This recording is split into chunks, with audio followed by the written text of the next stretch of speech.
Engineer Muruganandam M., affectionately known as MMM, is a dynamic entrepreneur, philanthropist, and passionate Rotarian.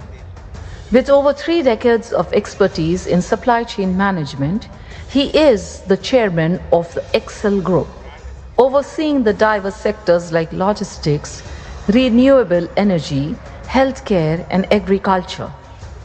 An alumnus of prestigious institutions such as BITS Pilani and IGNOU, Muruganandam has earned numerous accolades, including being recognized as one of the top 20 most inspiring business leaders by the CEO magazine. As a devoted Rotarian since 16, Muruganandam has contributed significantly to Rotary's growth, leading initiatives like the TRF Centennial Summit and chartering hundreds of Rotary clubs.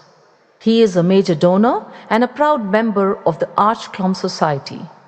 His leadership and generosity have brought about impactful projects in education, healthcare, and sanitation, including 250-bed hospitals and dialysis units. A recipient of Rotary's prestigious Service Above Self Award and Distinguished Service Honours, Muruganandam's life is a testament to his unwavering commitment to service, leadership, and humanity. Thank you. Let me once again invite K.R. Ravindran, past President Rotary International, to join us on stage, please.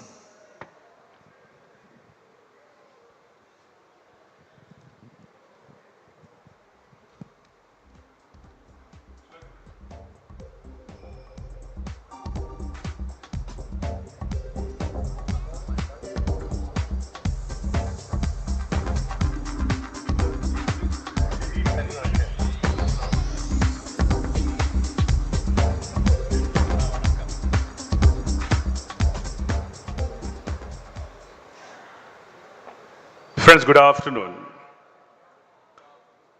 Good afternoon. Let me start with the powerful lines from the revolutionary poet of Tamil Nadu Mahakavi Bharati. Enniye mudidal vendum, nallave ennal vendum. Meaning, be good and do good. The Rotary International President Stephanie,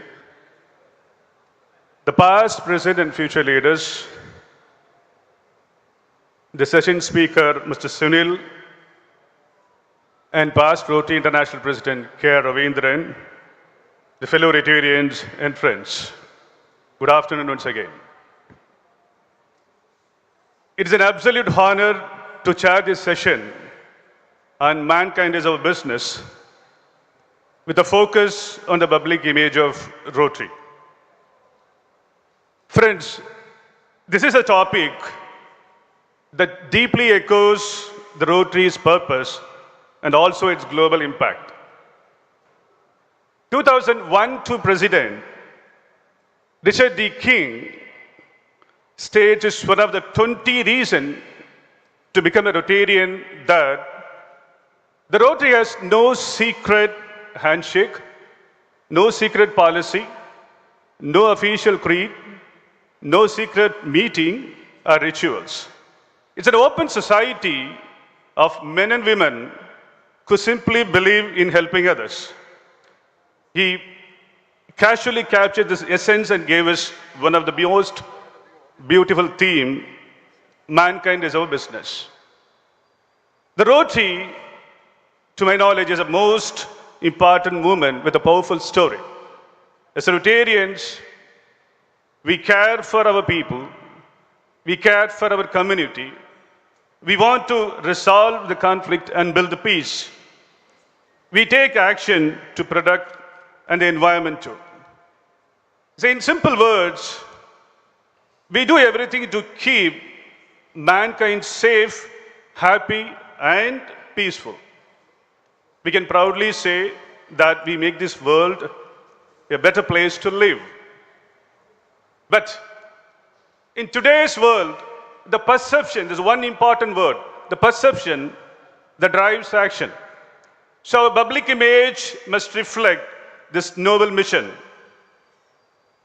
organization like Rotary, it's not the work of one man or one nation or a set of people. It's a collective efforts of people, irrespective of caste, color, race, and nation. From eradicating polio to building schools, from providing clean water to creating economic opportunities. Our work touches millions of lives. Friends, one more important factor to strengthen the Rotary is its reputation and public image. So, what others think of Rotary is much more important than what we think of Rotary. Only then we can have more people involved in the Rotary. See, the building a positive public image is a responsibility of each and every Rotarian. You all are aware the Rotary is a system-driven organization, 119-year-old. We have crossed and witnessed multiple wars, multiple pandemics, and a number of natural calamities. Yet it stands tall and strong. In spite of this, the people ask, what exactly does Rotary do? So in order to work along with the Rotary Action Plan, expand our reach and enhance participant engagement, we need a strong public image. The public image is not about just logo or hashtags or photos. It's about telling compelling stories loudly and very clearly. Friends, public image involves both the mind and hearts of people of outside Rotary. What impression and experience we give to people outside Rotary matter is most important. It's not about wearing the pin alone. How often do we pronounce Rotary response and we are the people of action? How well do we talk about our guiding principle and Rotary's four-way test? I want to close this way. Every interaction, every project, and every story we share gives a better understanding and positive public image around. Friends, this session is designed to spark ideas and inspire action in the same direction. We have two speakers for this session. We will have Mr. Sunil on positioning Rotary. Following him, we'll listen to the past Rotary International President, Ravindran, on message of goodwill. Ladies and gentlemen, our esteemed speaker, Sunil, brings with him wealth of knowledge and positioning Rotary. Can we have AV, please?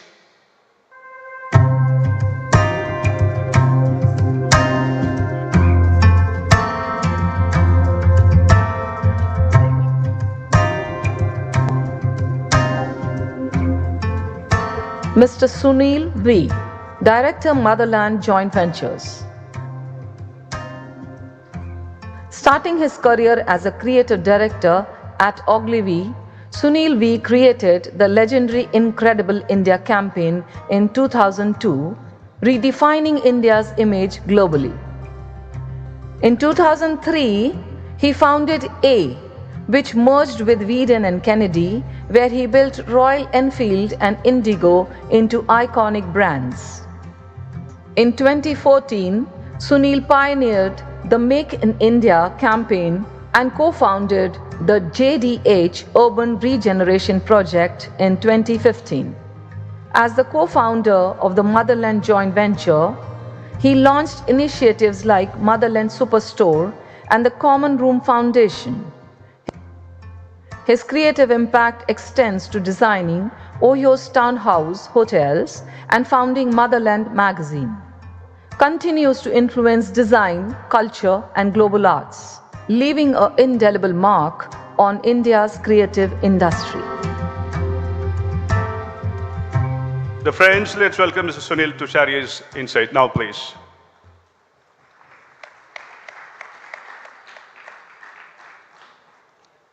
Good afternoon.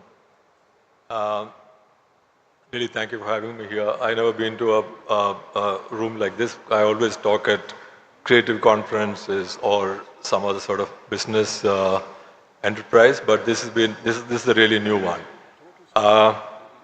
And you know, when you look at this morning's sessions, it's all about, you know, like hunger-free world and, you know, world with more peace and stuff. I come from a world of superficial brand of world of advertising and branding. So I'll try to make sense of like what I'm going to talk about. So this was a subject sort of given to me. I don't think I'll make absolute justice to this subject because it's too new to me, and this thing takes time to really kind of make something more meaningful. But I like to talk about how what are the sort of tricks we play to do something like this. So brand building, when you look at it, like the presentation said, I've been very lucky to be part of brands like Incredible India, Royal Enfield, Indigo. We've been working from the beginning, and Make in India.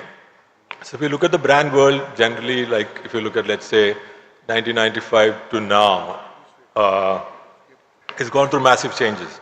In the beginning, it was very direct conversation between the establishment to individuals. It gone from corporate to customers. So it just kind of evolved from, owning to sharing. In 2000, we went through that, where companies now have to be much more transparent, and then rather than creating hype, be more truthful. These are the things practiced by great companies and great brands.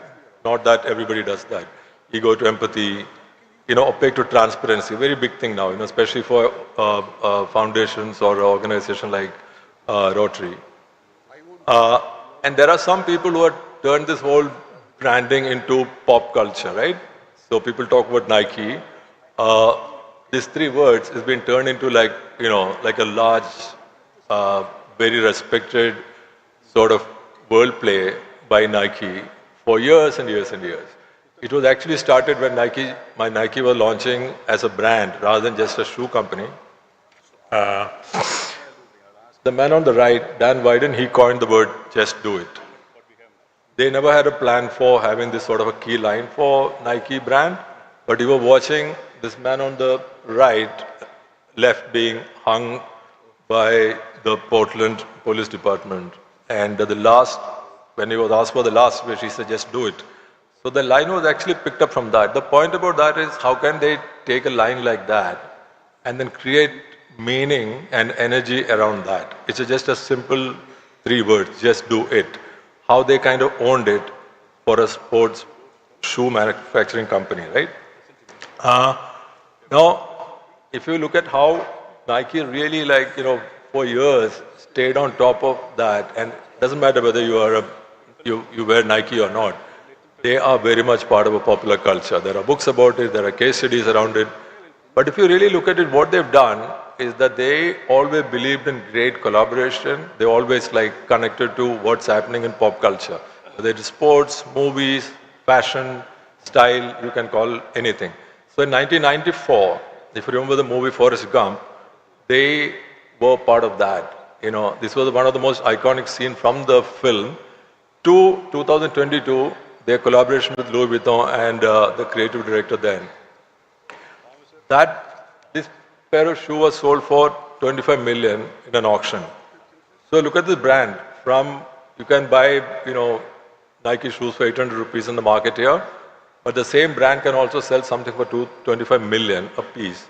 So now that's a real power of the brand when you're part of a popular culture and people really believe in what you believe, right? And if you look at one of the things, a lot of the work we do, it also goes into sort of experience design, because it goes from popular culture to everyday experience, whether it's a hotel, whether it is a company, it doesn't matter what it is. So people like Apple have shown us what experience design can do and design can do in terms of pop culture building.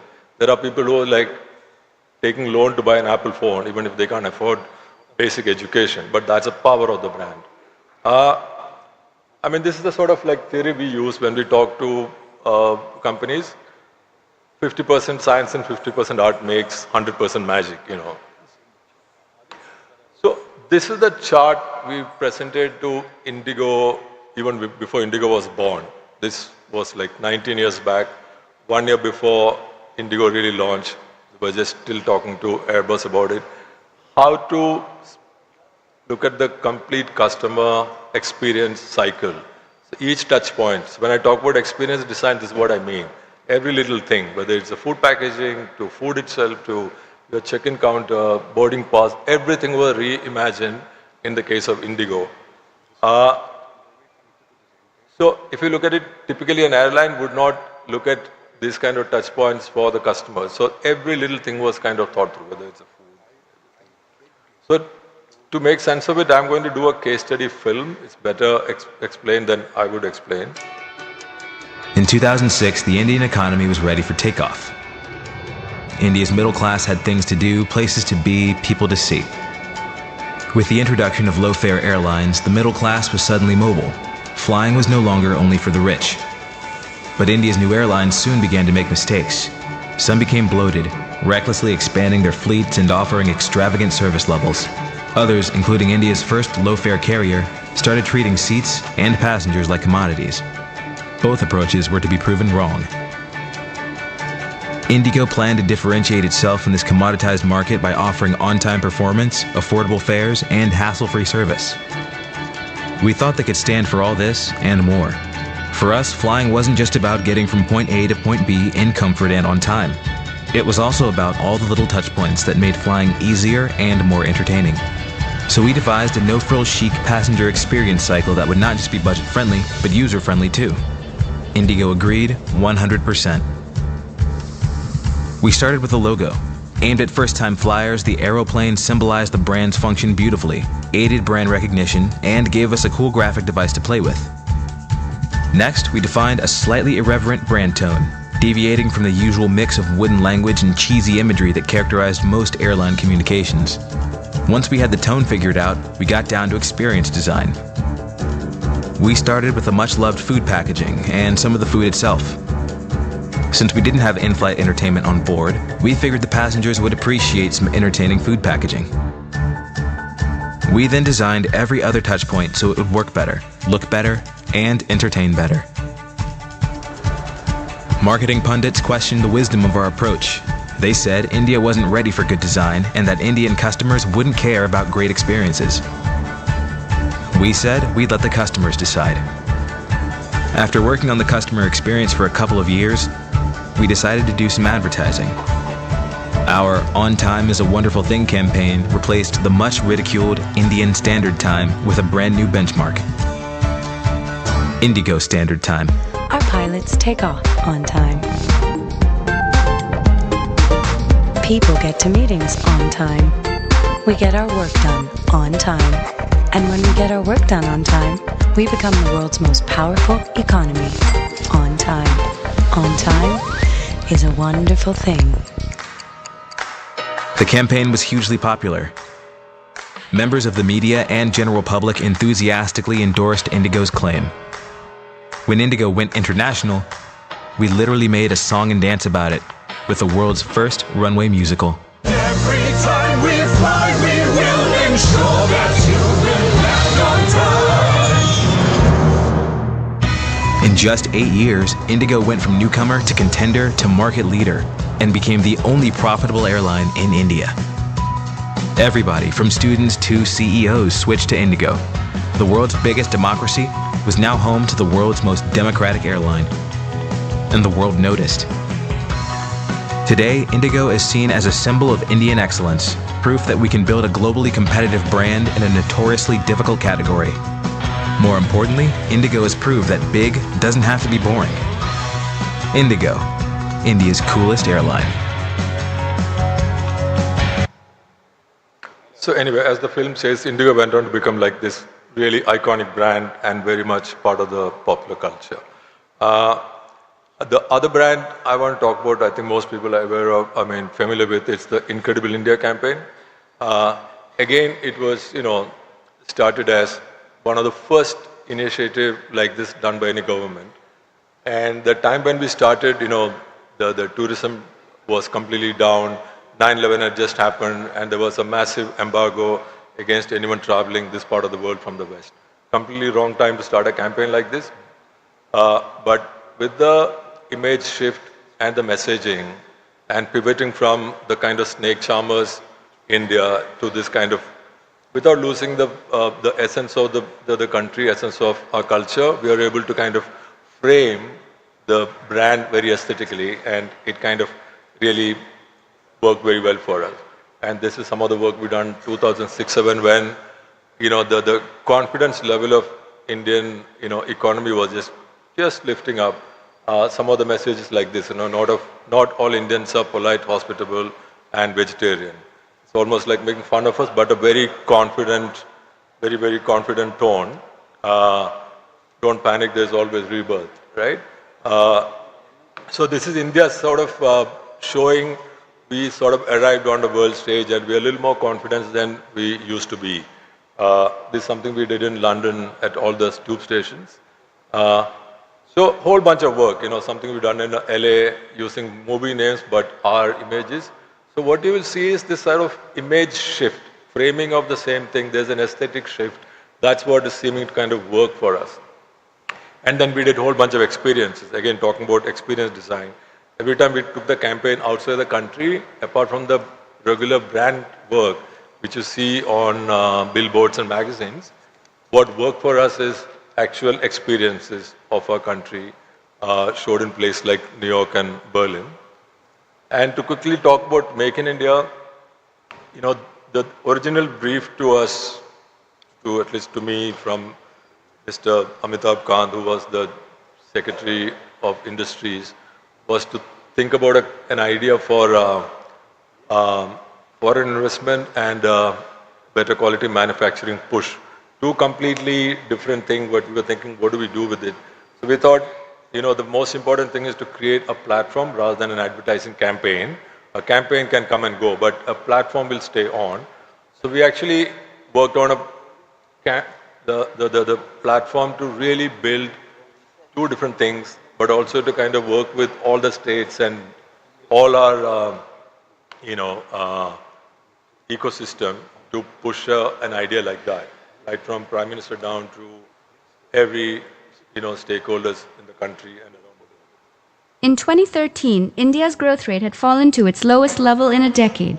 Enter 2014, the new government had a plan. A major national program designed to facilitate foreign investment and transform India into a global manufacturing hub. More than a campaign, we needed to build a program. Inspire confidence in India's manufacturing capabilities. Structure technical information. Update audiences constantly. Think industrial revolution. We turned the cliched Made in India into a powerful call to action. Make in India. We found historical resonance in India's national emblem, the lions and chakras and Emperor Ashoka's pillars. Add to that the modern edge of momentum, and the Make in India program was born. We created an interactive ecosystem to deliver a world-class experience. A mobile-first website, 25 industry sector brochures, and then the launch. On 25th September 2014, the Prime Minister of India unveiled the revolution. Make in India trended worldwide for 1 hour.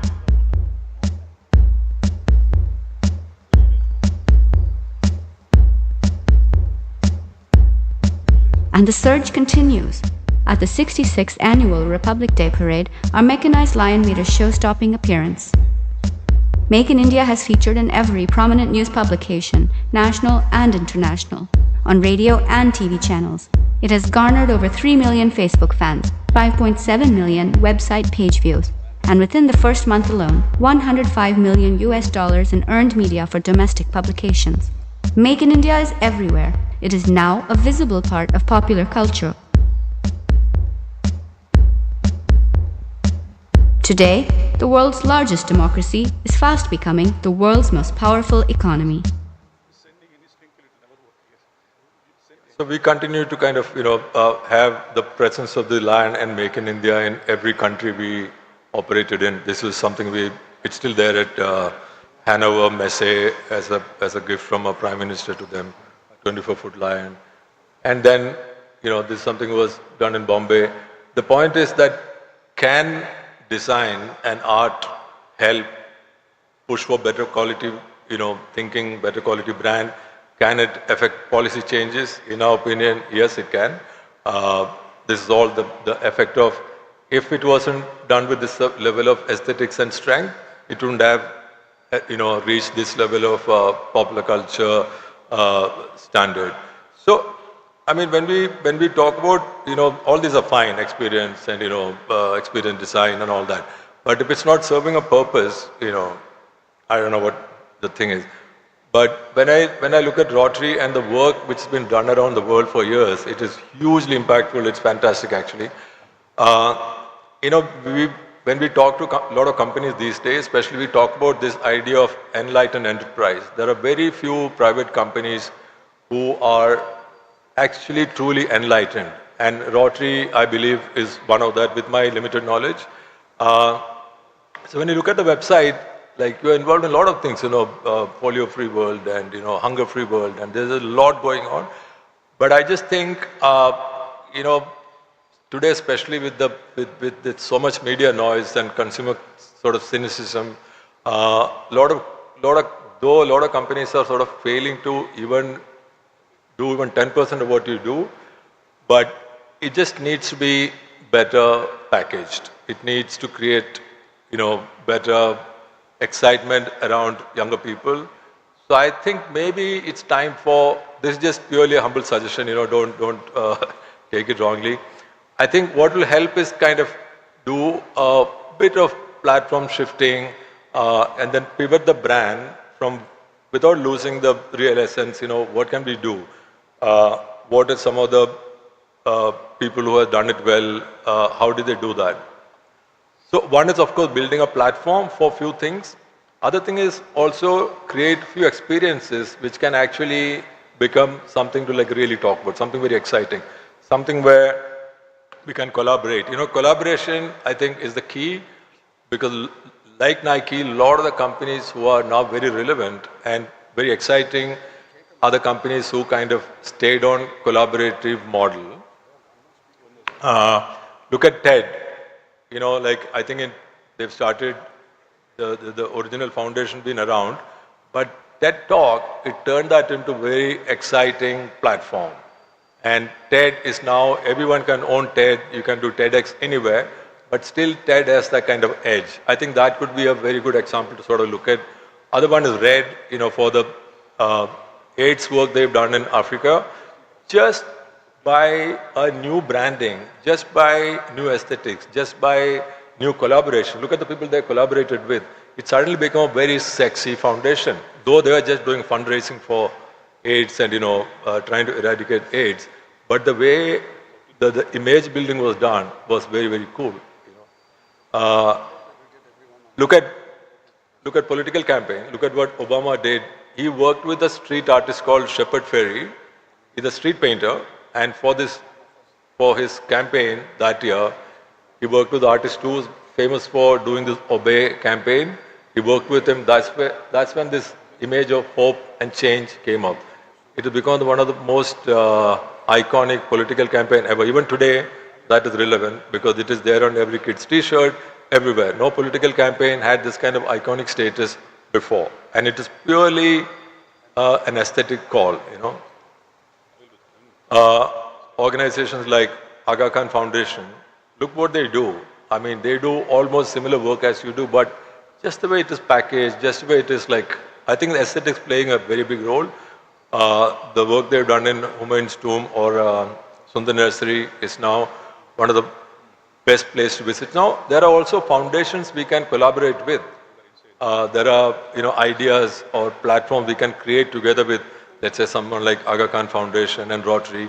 So there are multiple, I'm just talking about possible kind of tricks to play to make the foundation, to make Rotary cooler, Rotary more like acceptable for younger people, to get new members. Collaboration would play a big role, especially with organizations like this. If you look at Met, on a regular day, it's a regular museum, but that Met Gala has become the most talked about, most anticipated. You cannot get an invitation to go there, right? So how do we create platforms like that to make an organization like this really exciting? I think that the playbook is there around the world. We just need to kind of think about it very carefully and try to pivot a little bit, maybe. Kochi Binale again, something like I've been involved from the beginning. Something happening like just next door in the last 10 years. It's gained big, in the cultural world. It's a very important thing, right? The whole world comes to see Kochi Binale from all over the world. That could be another foundation to kind of work with. The numbers are like as a proof to talk about. So my humble recommendation would be like a slight shift in image, new aesthetics, new energy, new collaborations, therefore new Rotary. I mean, just use sort of political campaign line to say this. I'll just leave you with this thought. I mean, this is the time for us to decide, maybe to stay on like this or take the next You take plunge. the blue pill. The story ends. You wake up in your bed and believe whatever you want to believe. You take the red pill. You stay in Wonderland. And I show you how deep the rabbit hole goes. Thank you. Thank you for having me.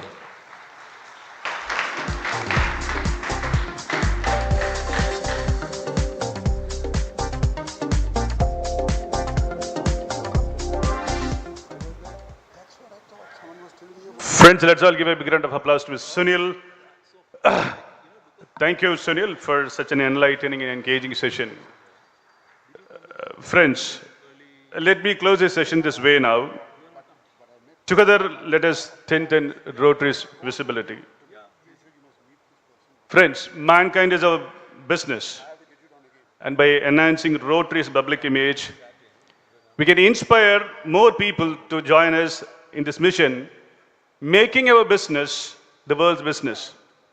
It was a wonderful chatting this session. Now may I invite PDG VR Muthu for an expression of gratitude.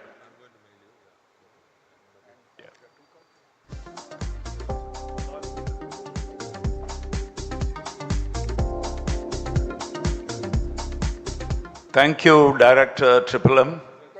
Before I proceed further, I'll be happy and delighted to have Madam Vanathi ji on stage. Vanathi ji, please come on to the stage. Let us give her a big round of applause.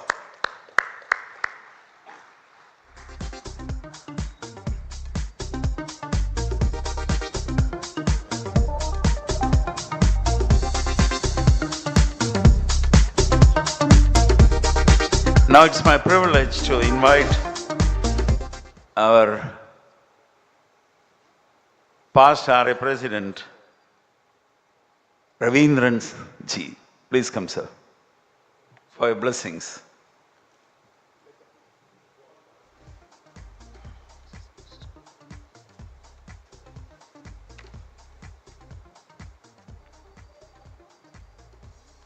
It's our privilege to honor and felicitate our past Rotary International President, KR Sir and Madam. May I request Convener Anirudh Rai Chaudhary, Madam Shirpa, to come on to the dais. Also Chairman John Daniel and Meera ji to join us on the stage. I now request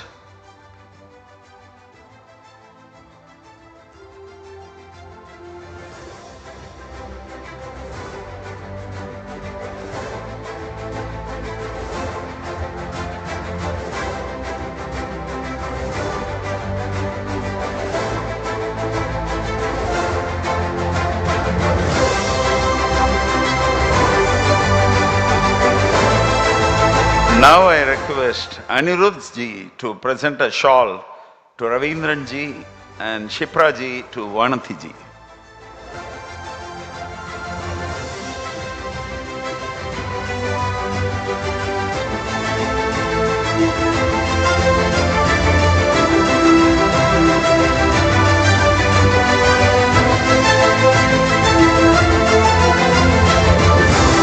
Now, our John Daniel will hand over the memento to Ravindran ji.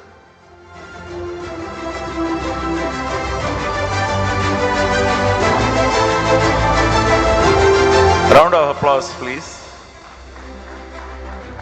And I invite Meera John to present a gift to Vanati ji as a token of our affection.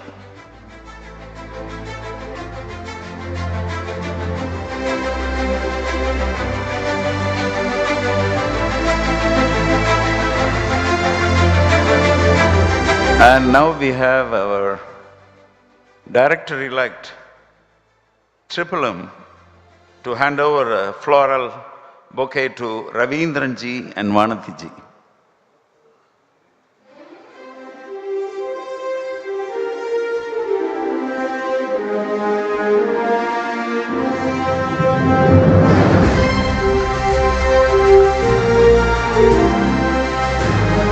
Dear friends, we had a great session by our Sunil, and I request our RA Director-elect, Muruganandam, to hand over the Pride of India Award to Sunil ji.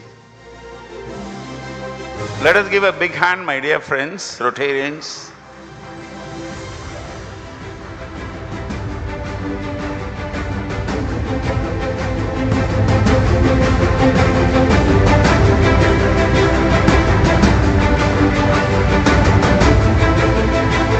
And now it's my pleasure to hand over this memento to Session Chair, our dear Triple M, for conducting the session so ably. Thank you very much, sir.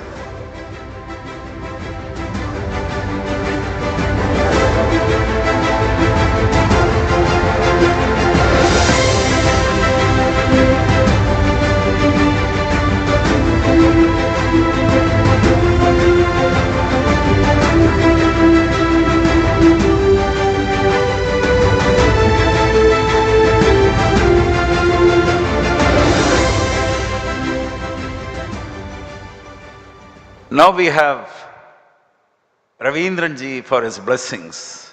Please join us, sir.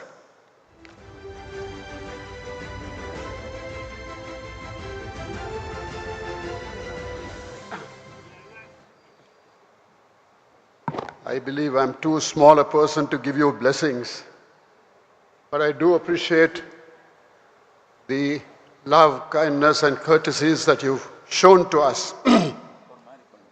When I was in the office of, occupying the office of President of Rotary, I met a gentleman called Michael Josephson.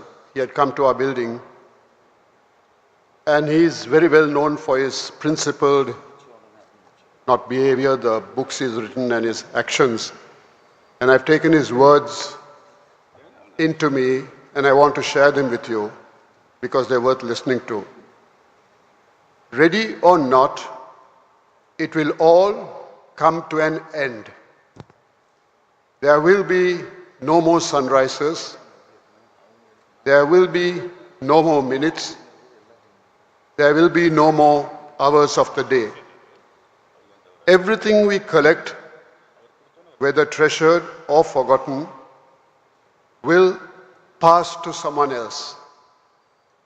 Our wealth, fame, power will shrivel to irrelevance.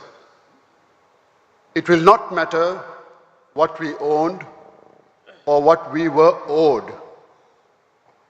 Our grudges, our resentments, our frustrations, our jealousies will all finally disappear. So too, our hopes, our ambitions, and our plans will expire. The wins and losses that at one time seemed so important will fade away. It won't matter where we came from or where we lived. It won't matter whether we were beautiful or brilliant. Even our gender and our skin color and our looks will be irrelevant. So what will matter?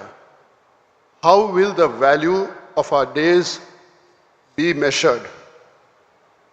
What will matter is not what we brought, but what we built. What will matter is not what we got, but what we gave. What will matter is not our success, but our significance. What will matter is not what we learned, but what we taught.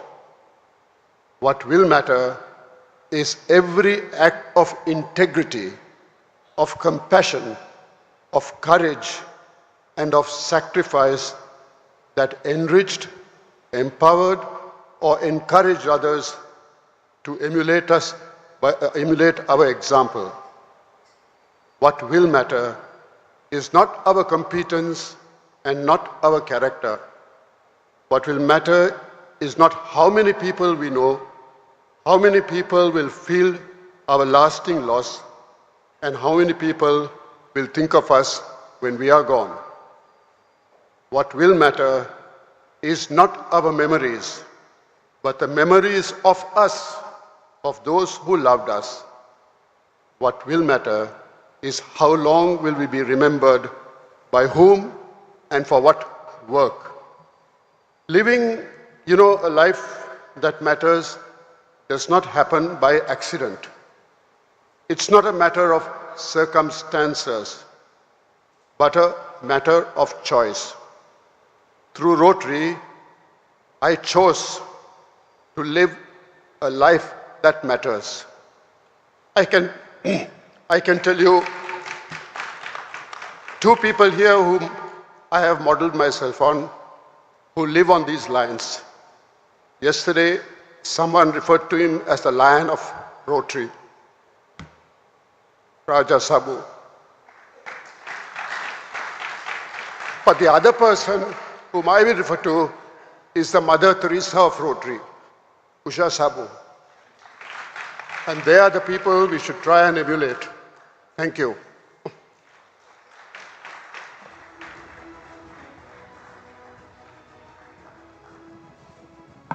Thank you, sir, for your truly inspiring and the in-depth experience. Friends, it was wonderful chairing this session. Thank you, organizers. It was a great learning for all of us. I thank our past Rotary International President KR, the session speaker Sunil, and PDGVR Muthu for making this session very meaningful. Let's say yes to Rotary, and thank you all. Thank you so much. Moving on, before we take the next plenary session, let's hear this out. Learn and laugh, a sweet delight. Knowledge served morning, noon and night. A pinch of fun, a dash of glee. Elevate your mind wild and free. Graceful steps, brilliant mind, Rotarian Reshma shines bright. A fusion of art and tech, a sight to behold. Rotarian Reshma, a story untold. A Kuchipudi exponent with grace and with poise. A product manager at TCS, sharp and keen. Unique and unparalleled, Reshma stands alone as the exclusive performer of Simbha Nandani, a testament of her extraordinary talent. Watch on as to capture her brilliance, her art, a moment to cherish right from the start. Ladies and gentlemen, put your hands together for Rotarian Reshma, who shines bright on stage next.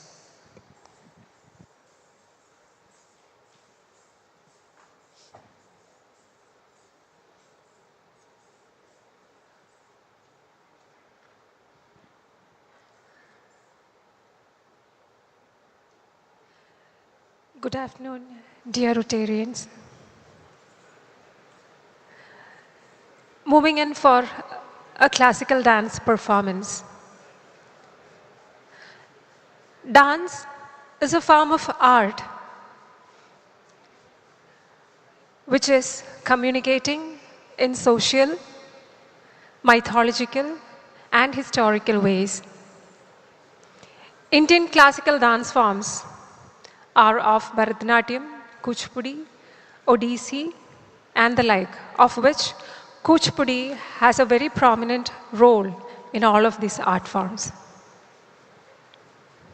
Today, would like to present to you a very unique, a beloved treasure of Kuchipudi, a unique item from the tradition of Kuchipudi, named as the ritualistic dance Simhanandini. Simhanandini is a dance form which hails from Prenkini Natyam, where the dancer draws a picture or image of a vehicle of any of the deities with her feet and carves the image with her feet. So here in Simhanandini, the deity is Goddess Durga. So the dancer will be carving an image of lion, the vehicle of Durga. Usually it is done in the 18th century, which was in the temple as part of the ritual, temple festivals before the Rath Yatra started, where the dancer carved the picture on the floor, on Rangoli, which is sprinkled on the floor. But now, taking it as a performing art, bringing it onto the stage, I'll be drawing the picture on a white cloth, moving on a white cloth, and finally it will be mounted for the audience to view the drawing. So hope you will all enjoy this ritualistic dance form, a treasure from the temples of South India. Thank you.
तकजं दित्तरिकिट तज्जं तज्जं तकजं दित्तरिकिट तज्जं दिग्तरिकिट तज्जं तकतरिकिट तज्जं दिग्तरिकिट तकतरिकिट दिगुतरिकिट तकतरिकिट तद्धण्णं झण्णुत्तकधण्णं झण्णुत्तद्धण्णं झण्णुत्तकधण्णं झण्णुद्धणं झणुं तरुं तकिट तळङ्गुतं कृतकतरिकिटतं तळङ्गुतं कृतकतरिकिटतं तळङ्गुतं कृतकतरिकिटतं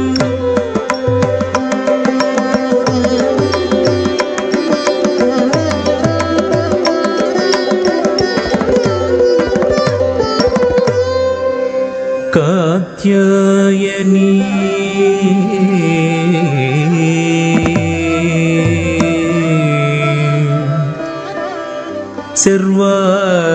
सर्वाणि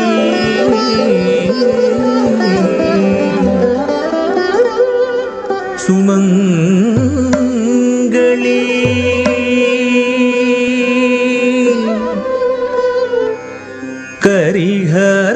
करिहरवाहिनी वीर विहारिणी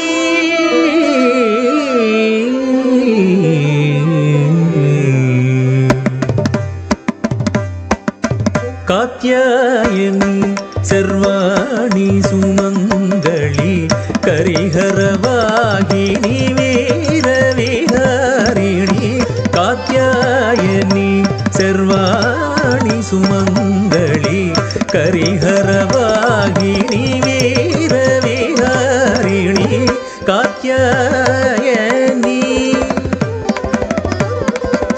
दिनकर शशिकला मरकतमणिमय दिनकर शशिकला मरकतमणिमय दीपित किरीटकान्ति तेजोमय दीपित किरीटकान्ति तेजोमय विश्वमाता सर्वत्र सम्पूर्ण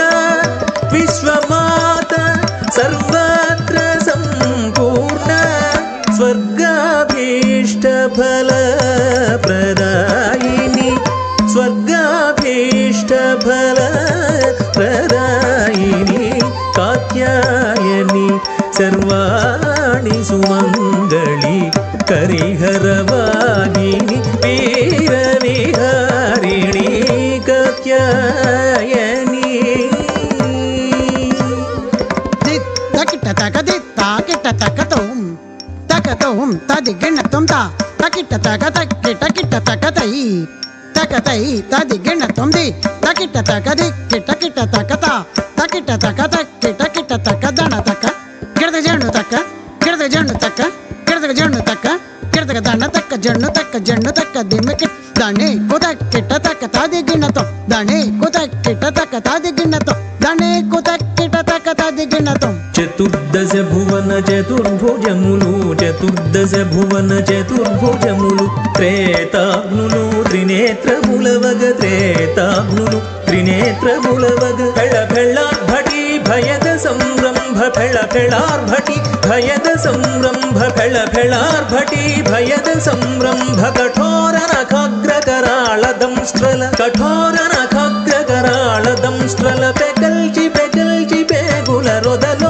పెకల్చి పెకల్చి పేగుల రొదలు మహిషాసురు దుర్మదమణగించిన మహిషాసురు దుర్మదమణగించిన కాళి భద్రకాళి జయ కాళి భద్రకాళి కాళి భద్రకాళి జయ కాళి భద్రకాళి కాళి భద్రకాళి జయ కాళి భద్రకాళి కాళి భద్రకాళి జయ కాళి భద్రకాళి.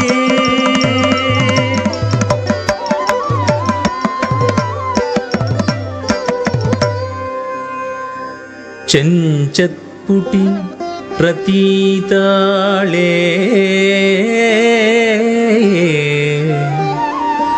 దర్పణే కోకిల ప్రియే అభంగే శ్రీచండికాయాం చ షడైతే సింహనందిని షడైతే సింహనందిని షడైతే సింహనందిని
తగదిద్దిరి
I think we need a louder round of applause. Let's celebrate with her. This is such a wonderful sight to see.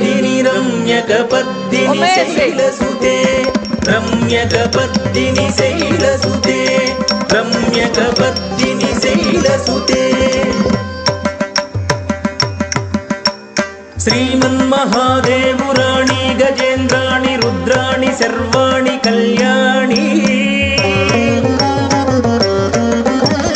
Katyayani Shulpani हृदुस्सोणि धूम्राक्षसंहारिणी पारिजाताञ्चित कृष्णवेणीरस कीरवाणी Bhavani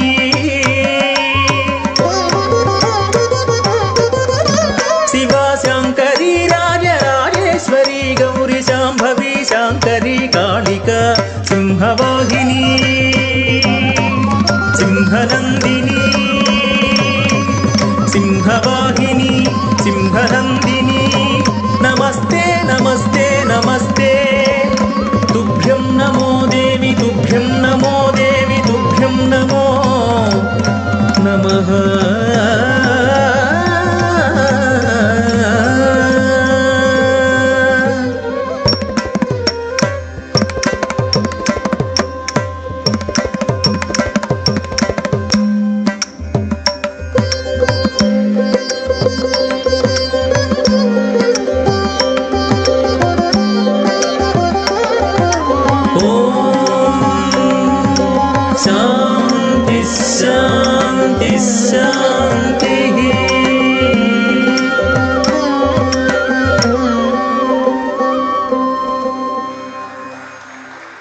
Oh my God.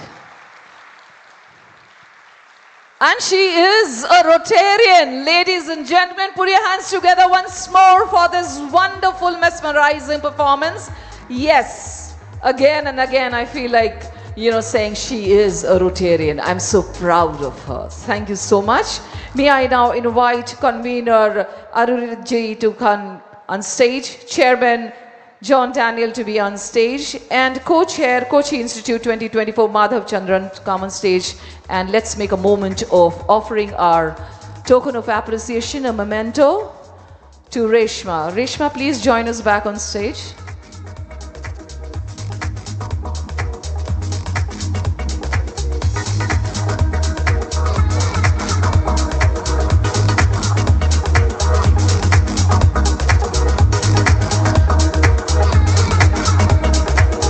Can we have lights on the stage, please?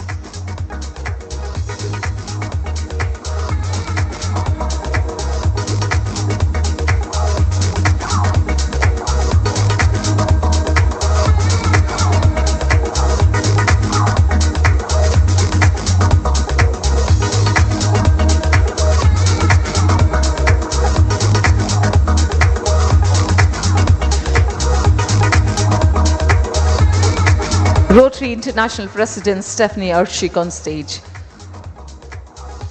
Thanks.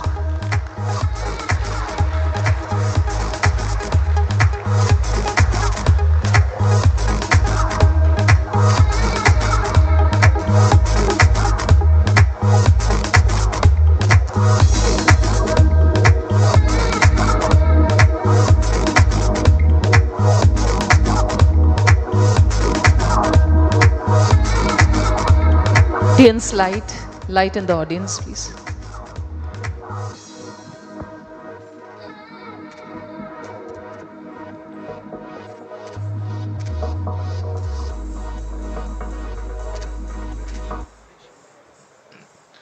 Well, after that mesmerizing performance by Rotarian Reshma, we are getting back to business. This is the next plenary, Doing Good in the World. This is a plenary of the Rotary Foundation. And may I invite up on the dais the session chair, past District Governor Ravi Vadlamani. Can we have Rotarian Ravi Vadlamani, past District Governor, on stage? May I have the Rotary Foundation, the trustee of the Rotary Foundation, Marty Helman, on stage. May I have past Rotary International President Kalyan Banerjee and past District Governor Debashish Dash on stage.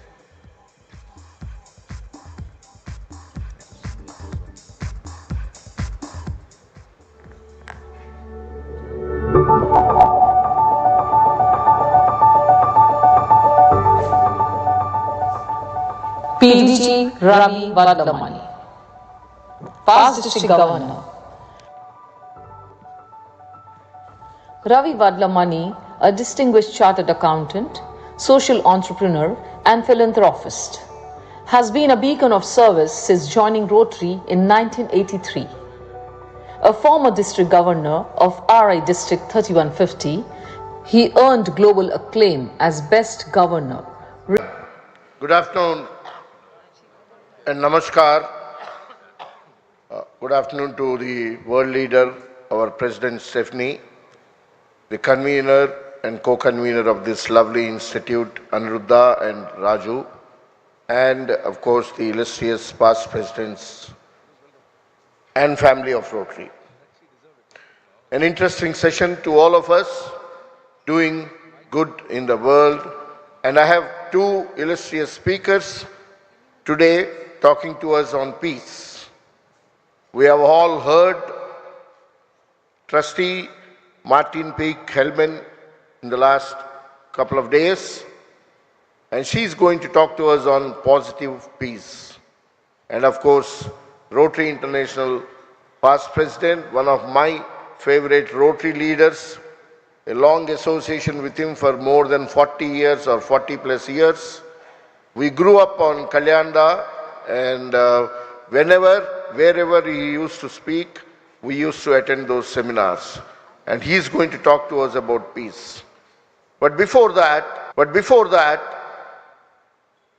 doing good in the world and peace building are two important things that the Rotary Foundation and Rotarians believe very firmly. While I was asked to do this session, which my very illustrious colleague, Bharat Pandya trustee, was supposed to do, I did some quick research on when did Rotary actually think about peace.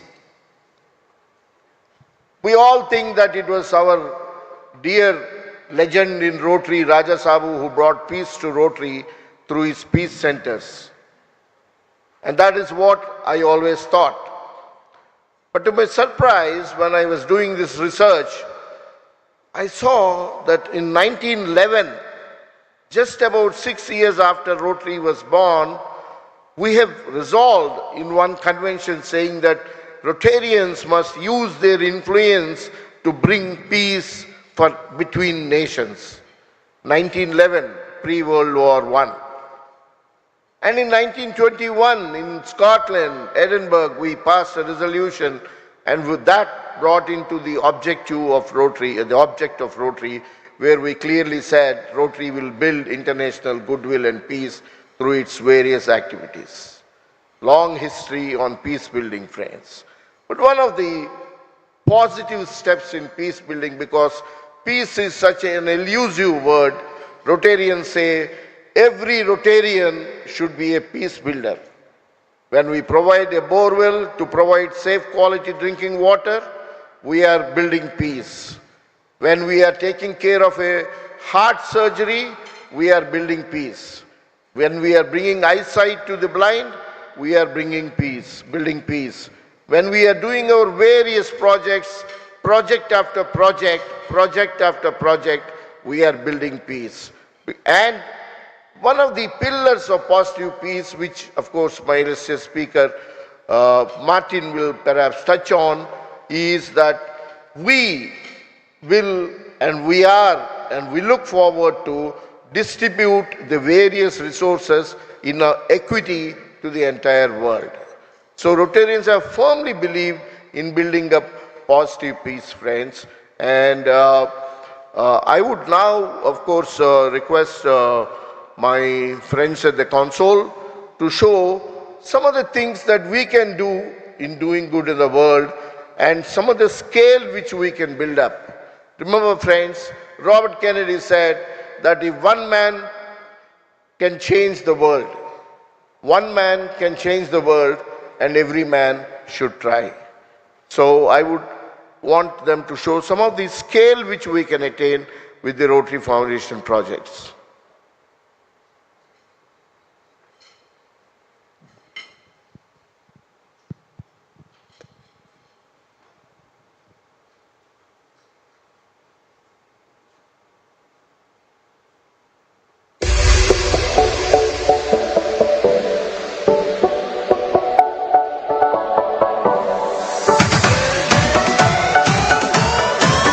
I'll put this magic, Stephanie. This is especially for you.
Scale offers solutions, friends, in doing good in the world.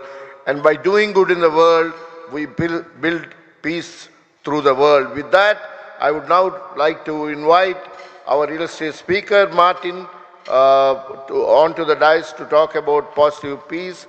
And as she walks in, I would request the friends at the console to show her AV, please.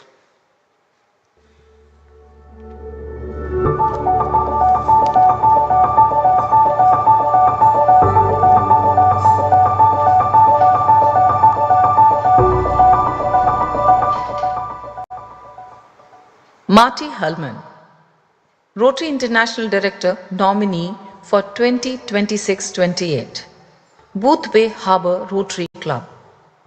Marty began her Rotary journey in 2003, serving as club president in 2006-07 and district governor in 2012-13. Under her leadership, her district achieved remarkable growth in annual giving and pioneered the first online grants management seminar through Rotary International's Learning Center. A passionate advocate for peace building, Marty chaired the Sakuji Tanaka Endowed Rotary World Peace Fellowship Committee, raising a record-breaking $1 million. She supported global humanitarian efforts, leading projects in Cambodia, Chad, Nigeria, and beyond. As president of the Otto and Frank Walter Foundation, she has been instrumental in establishing a Rotary Peace Center in Istanbul, set to welcome its first students in 2025. An Arch Clum Society and Legacy Society member, Marty's Rotary legacy exemplifies leadership and compassion, continuing to inspire Rotarians worldwide.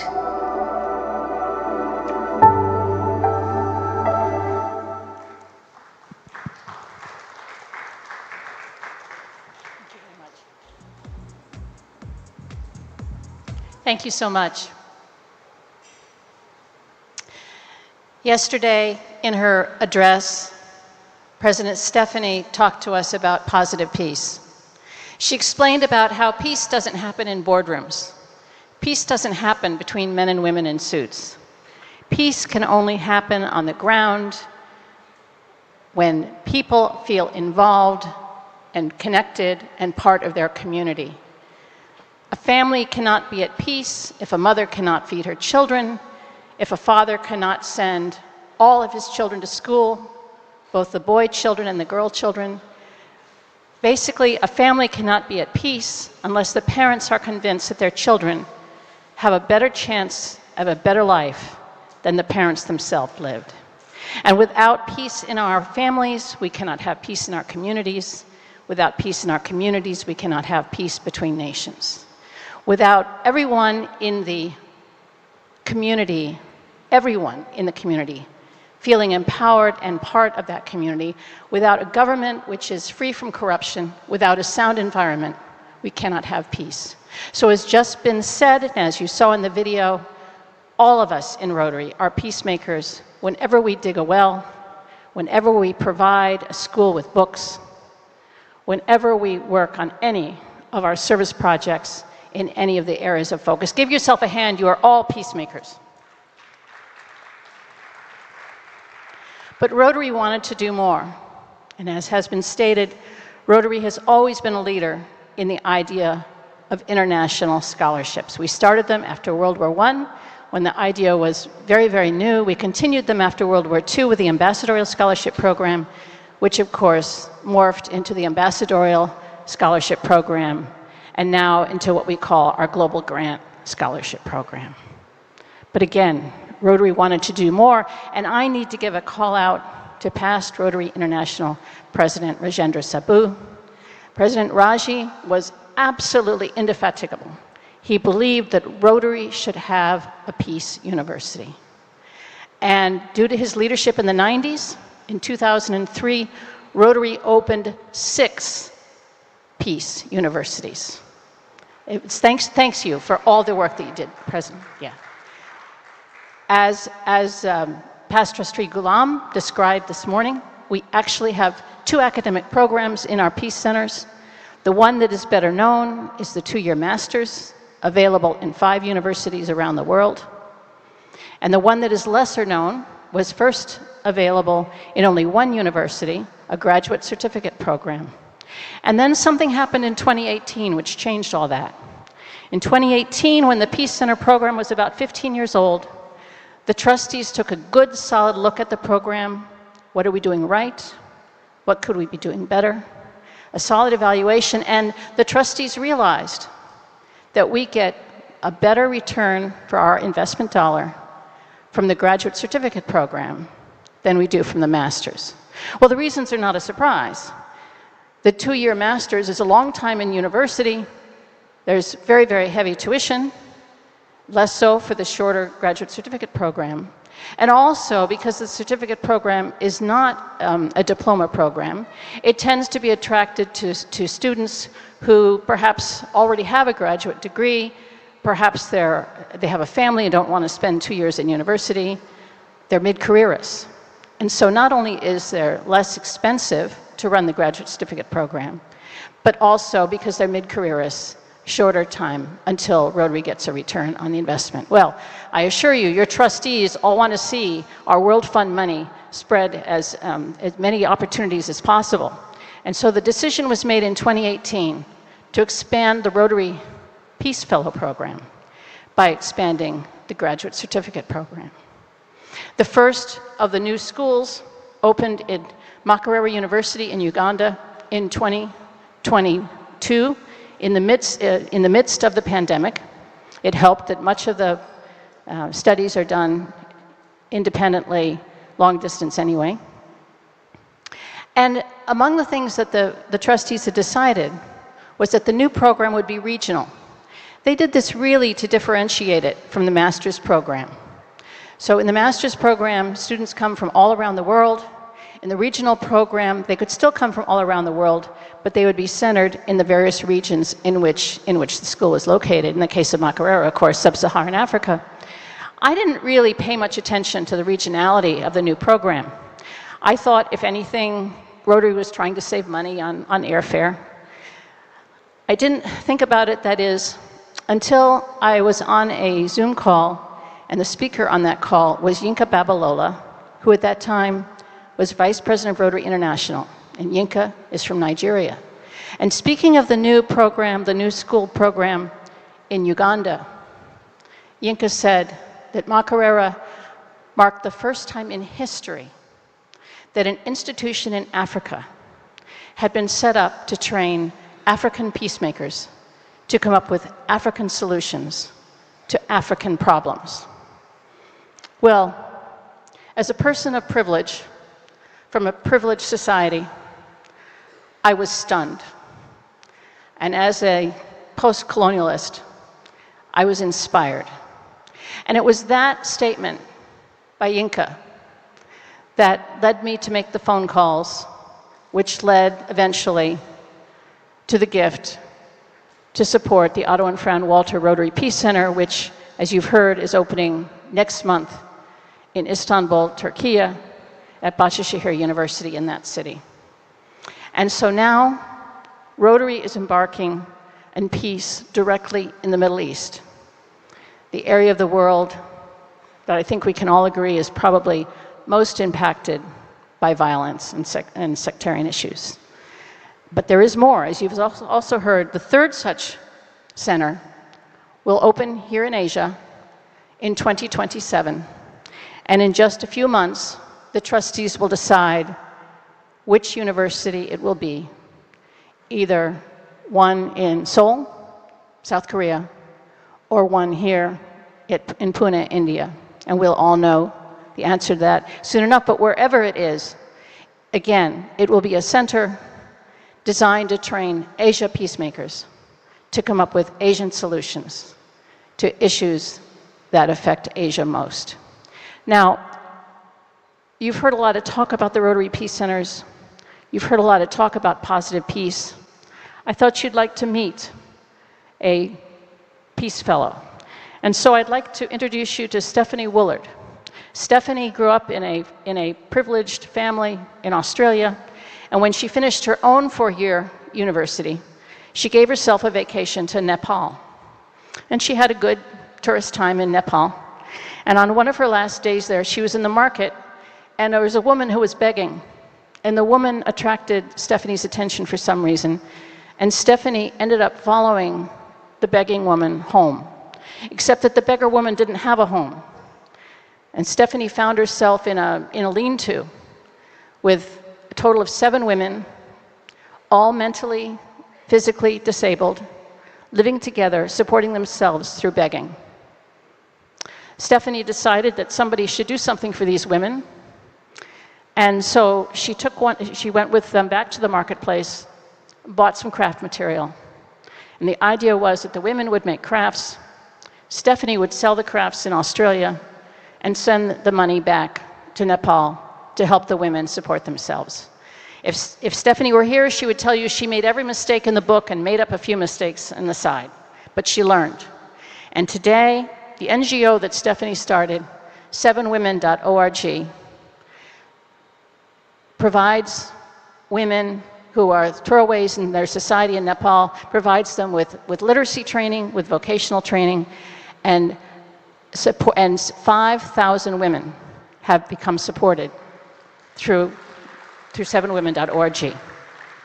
The last time Stephanie sent me an email, it was to say that it was time for Stephanie to be moving along, that 7women.org was going to be run by the women and by Nepalese citizens, and it was time for her as an Australian to get out of the picture and to let these women plan their own lives. And so Stephanie is moving on to another project, this one in Europe, and 7women.org is strong and becoming stronger. I'd also like to introduce you to Path Hayang. Path grew up in Cambodia. His boyhood coincided with the time of the Khmer Rouge, and he actually lived his boyhood in a work camp. Then the Khmer Rouge were thrown out, and Path was able to go back to his home, be reunited with his family. And of course, he had no formal education. He wanted to learn English, but there was no way to learn English. However, packages would come with supplies to the village, and they all had English writing on them. We call them care packages.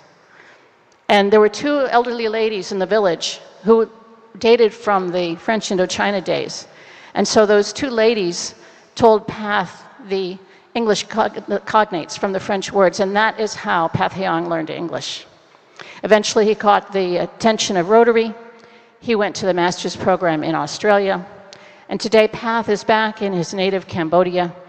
He's the senior UNICEF person in his country, working to make sure that people without a voice have a voice through him. Path and Stephanie are just two of over 1,900 fellows, all graduates of our program. We are growing the program by more than 100 students a year, and we will keep on growing it. It costs us around $6 million a year, and most of that money, almost all that money, does not come out of the World Fund. It comes out of endowments that have been given by Rotarians who believe in peace and believe in our peace program and are eager to help support it.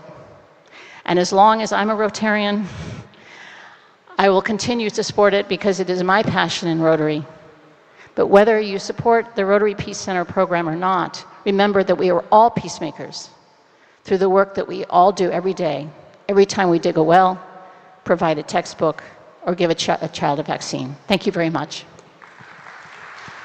Thank you, Martin, and may I now request our other illustrious speaker, Kalyan Banerjee, to step forward and make his presentation on peace.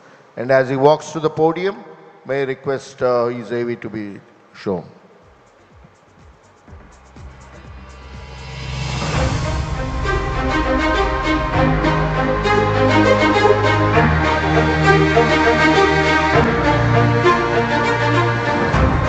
Kalyan Banerjee, past Rotary International President 2011-12. Kalyan Banerjee, Rotary International's 101st President, led 1.2 million Rotarians across 200 countries with a visionary leadership. A distinguished graduate in chemical engineering from IIT Kharagpur, he became the third Indian to hold this prestigious role. Professionally, he serves as a director of United Phosphorus Limited, India's largest agrochemical manufacturer, and the chair of United Phosphorus Bangladesh Limited, alongside heading key industry bodies like the WAPI Industries Association and the CII Gujarat chapter. Banerjee's contribution to Rotary are monumental. As chair of the Southeast Asia Regional Polio Plus Committee, he played a critical role in eradicating polio, collaborating with WHO and UNICEF on international campaigns. A recipient of Rotary Foundation's citation for Meritorious Service and Distinguished Service Award. His service initiatives include establishing 250-bed hospital and spearheading educational programs to uplift communities in India. With his unwavering commitment to humanity and service, Kalyan Banerjee remains an enduring source of inspiration, exemplifying Rotary's ethos of making a difference worldwide.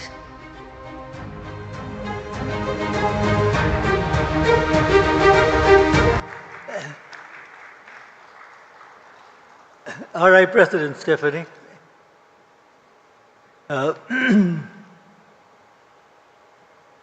Institute Chair Anirudh, past and incoming RI presidents,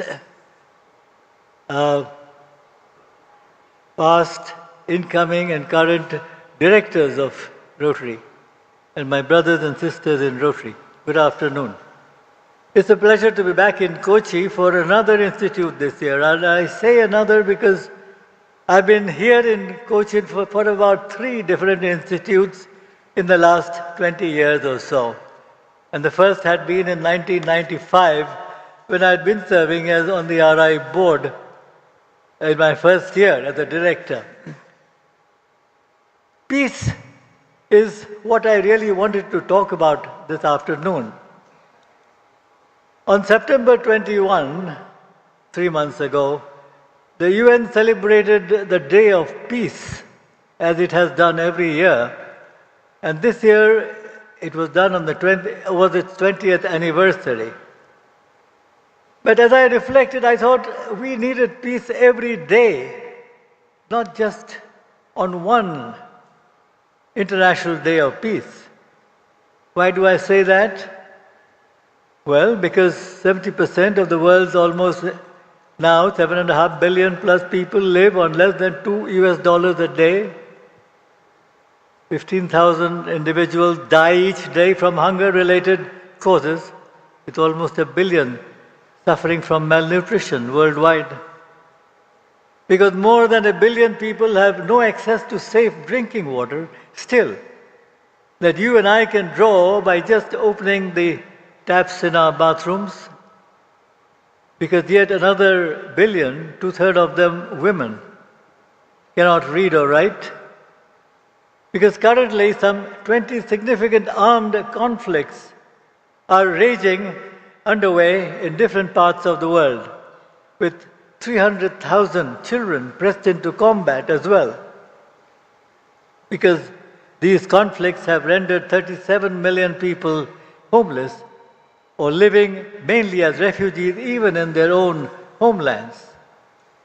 And so we believe we can do some wonderful things to alleviate these pressing human needs.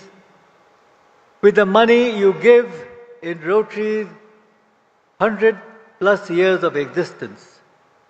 And we ask for your support, sharing your dollars and continuing with your support every year.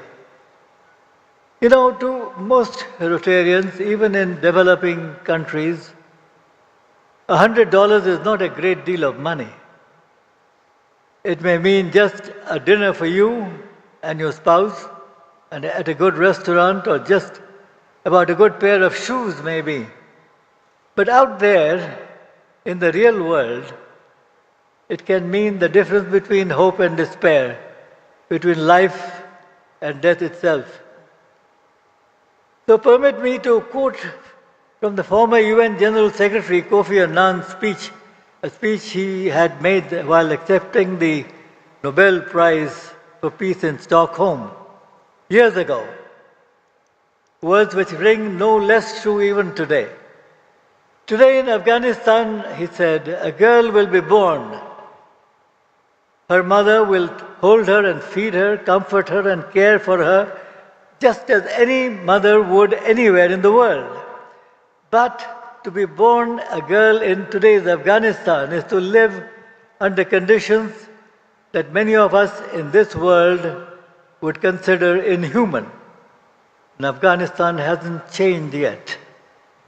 Today, the real borders are not between nations, but between the powerful and the powerless, the free and the fettered, the privileged and the humiliated. Now, scientists tell us that the world of nature is so small and so interdependent that a butterfly flapping its wings in the Amazon rainforest can generate a violent storm on the other side of the earth. This principle is known as the butterfly effect. Today, we realize more than ever before that the world of human activity also has its own butterfly effect, for better or for worse. And as Rotarians, if we really want to be true peacemakers, we have to bridge this divide and close these gaps. The UNESCO Constitution includes the statement that since war begins in the minds of men, it is in the minds of men that the defenses of peace must be constructed. And through our Rotary Peace Centers, so amazingly conceived by our own past President Rajaji years ago, and the Peace Scholarship Program, I believe that the construction of these defenses is well underway, and it needs your support. The program is still growing, and the next few years will probably see it change from its present form. The defenses of peace require creativity, passion, inspiration, and they are only effective when unfettered by the stereotypes and the preconceptions. Yes, we have to help people come together and understand one another, because people in different countries often have different priorities and indeed have different perspectives as well. Now, some years ago, a UN survey once asked, please give your honest opinion about the food shortage in the rest of the world and suggest solutions. The survey unfortunately failed because in Western Europe, they couldn't understand the meaning of the word shortage. In Eastern Europe, they couldn't understand what you meant by opinion. In Africa, they couldn't understand food. Middle East, they couldn't understand what is meant by solutions. And in Asia, well, honesty was a difficult thing to understand. In America, well, difficulty in understanding the rest of the world. The story may only be just a story. It is not true, but the point it makes deserves your consideration. People and their perceptions are different. But no matter what our different perceptions may be, it is clear that there will never be understanding and peace so long as poverty and hunger exist. Past Rotary International President Glenn Kinross of Australia, who passed away only a few weeks ago, had said that there can never be peace in a world in which 25% of its people are uneducated. There can never be peace in a world where children are uncared for. And there can never be peace in a world which dictates that economics are more sacred than human lives. We are members of the same human family, and in order for Rotary to achieve its ultimate goal of world peace, human misery must be eradicated, just as we have systematically eradicated polio, or almost. Well, it is each one of you and all of us here today who give shape and form and substance to these images.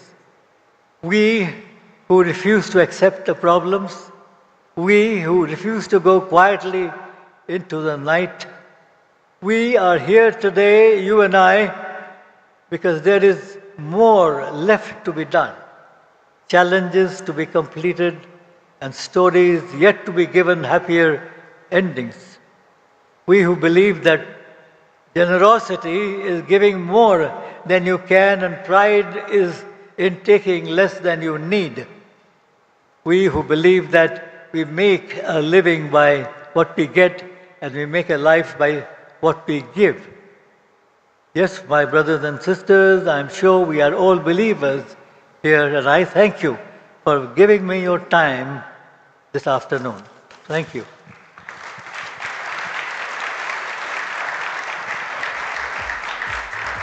Thank you. Thank you, Kalyanda. Friends, before I request Debashish Das to express gratitude, he has also got a few awards for the Rotary Foundation, and he will handle that session too. Yeah, Debashish.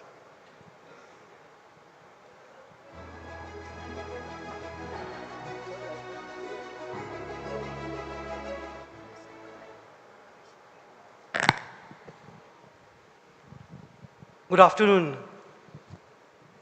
Friends, before I give the words of gratitude, we have the most prestigious, the Rotary Foundation rolling trophies to be awarded for the year 23-24. And because of the presentation of these awards, may I request RRFC Manjunath Shetty to come over and announce the names of the districts who are to be awarded the rolling trophies. We have amongst us past RI President Kalyanda and past RI President Rajaji, because we have them amongst us, so it's in their names, so at least RRFC Manjunath Shetty can come and announce the names, please. Namaskar. Thank you, RRFC Debashish. Yes, we have the most prestigious awards on Rotary Foundation, very specifically on the contribution for various funds of Rotary Foundation, and all these awards are named after the most loved, revered and respected Rotary International President, past Rotary International Presidents from India. So, and luckily we have two of them right here. We are so glad. And may I request Convener Director Aniruddha and Co-Convener Director Raju Subramaniam to kindly escort our Rotary International President to give away these awards.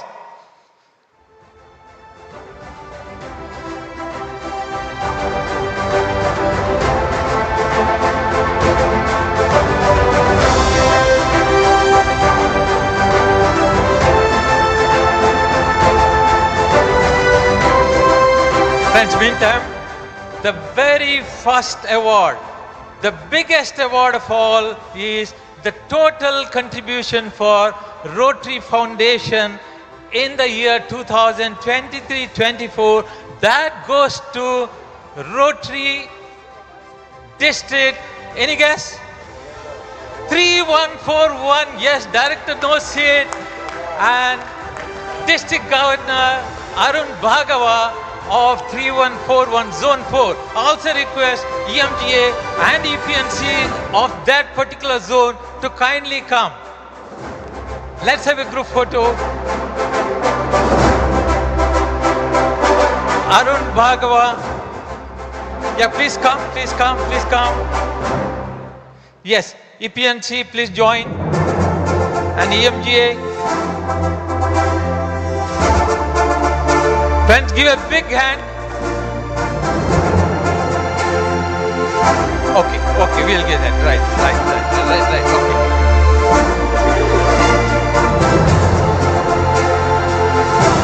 Friends, that is for the highest contribution in 23-24. Now friends, the next one is the highest contribution. Binota and Kalyan Banerjee rolling trophy for the highest contribution for endowment. That goes to District 3192 Zone 7. Please come.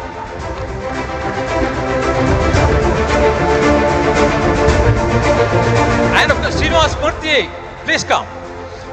And the next one goes for highest contribution. This is Usha and Raja Sabu rolling trophy for the highest contribution for annual fund in 23-24, which goes to District 3131 in Zone 7, District Governor Manju Phadke. After this, be ready.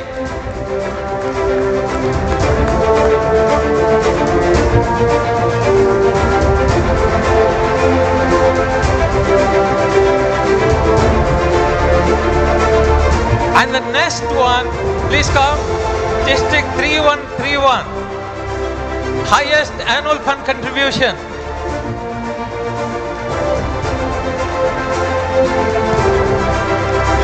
Next, we also have highest polio fund contribution from Zone 7, District 3020.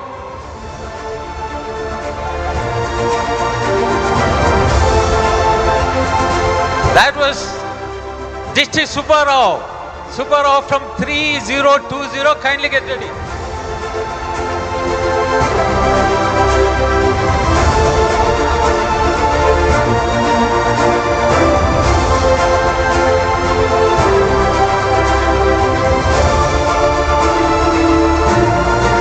District 3020 for highest contribution for polio fund. Please come. District Governor Subbarao Rotary. Please come, join. The next one comes for highest number of AKS. May I know which district? Yes, 3011. 5 number of AKS from 3011. Kindly get ready, be waiting.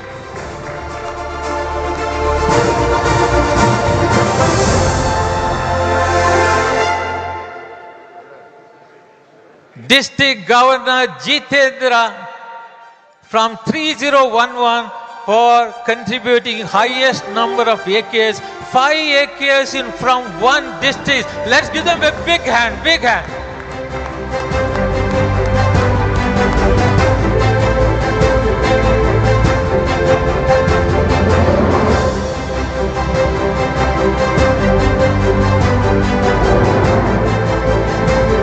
Thank you very much, friends. Thank you very much. Give them big hand once more for all these 5 districts.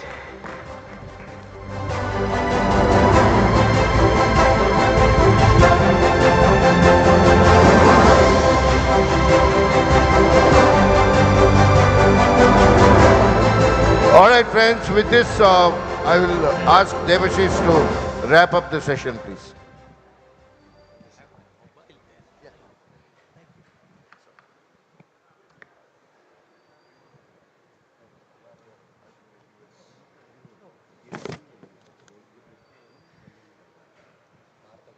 Friends, in a world where conflict and violence often dominates the headlines, the concept of positive peace offers a beacon of hope.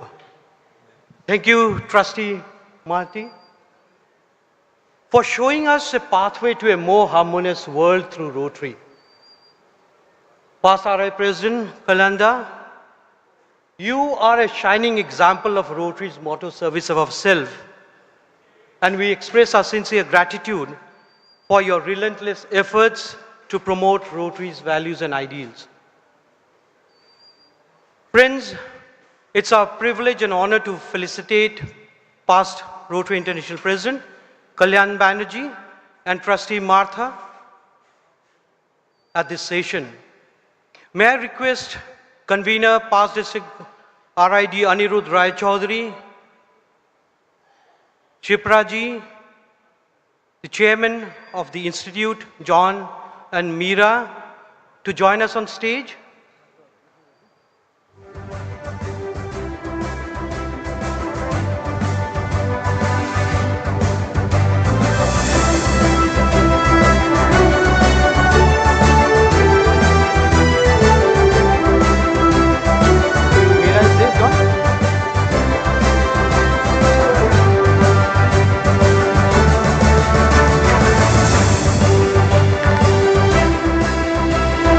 I now request Shipraji to present a shawl to Marty. It's our traditional way of honoring our guests, as we are delighted to have you in our midst.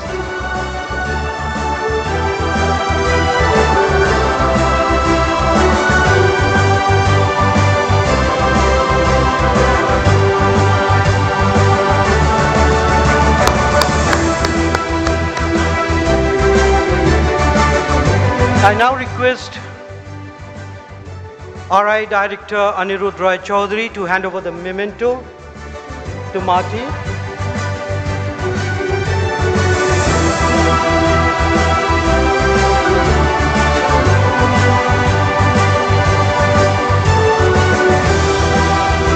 I would also request John to present a gift to Marty as a token of our affection.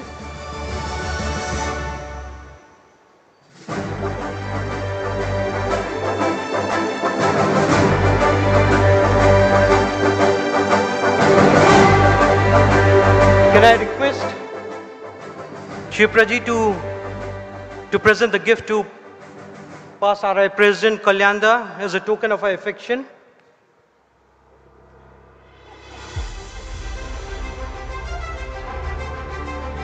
And past District Governor Raviji will now hand over a floral bouquet.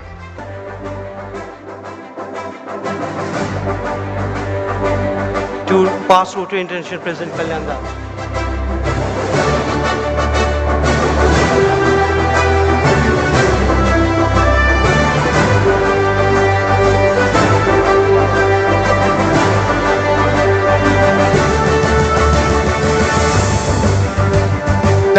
Thank you, friends. Thank you, ladies and gentlemen. Thank you, everyone, for being so patient. And the moments of recognitions are always welcome. Before we move on to the next plenary session 9, just a small announcement. The much awaited, anticipated Kerala Carnival, which will commence shortly after the conclusion of all sessions today. It is important for us to note that the boat rate participants have to proceed to jetty number 3. I repeat, jetty number 3, adjacent to the Palm Lounge where we were celebrating partying last night for the upcoming boat race. Join us after the session for the carnival extravaganza and let's make some memories. Plenary 9, sow the seeds of love, environment. Hashtag green initiative, hashtag sustainability, hashtag eco-friendly, hashtag environment. To create a greener future, honored to present distinguished experts, inviting on stage Session Chair T.N. Subramaniam, Rotary International Director, Speaker Shloka Nath, CEO Climate Collaborative, and PDG A. Karthikeyan, to join us on stage.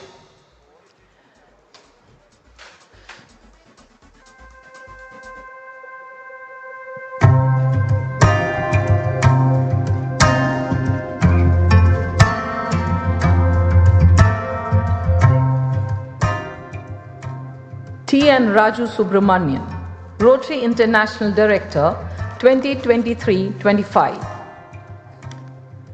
A luminary in both law and service, Raju Subramaniam is a force to be reckoned with. A seasoned legal eagle, he has navigated complex cases from multinational corporations to pro bono causes, championing justice at every turn. As a charter member of Rotary Club of Deonar, Raju has been a foundation of countless humanitarian endeavors. From eradicating polio to funding life-saving heart surgeries, his impact knows no bounds. He takes immense pride in witnessing the success story of the young minds nurtured by his club's educational initiatives, now thriving as architects, engineers, and business leaders. Raju's leadership in Rotary is as impressive as his legal profile. His tireless efforts have earned him prestigious accolades, including the Service Above Self Award and the Rotary Foundation Citation for Meritorious Service. A true inspiration, Raju's legacy is etched in the lives he has touched, the communities he has transformed, and the future leaders he has empowered.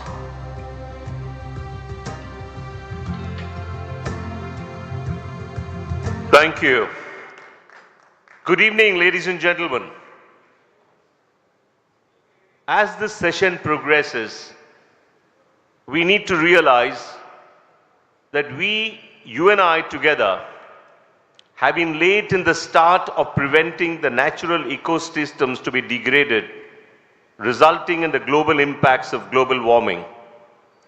I think it is a bit too late when we introduced environment as an area of focus. But better late than never is what it says.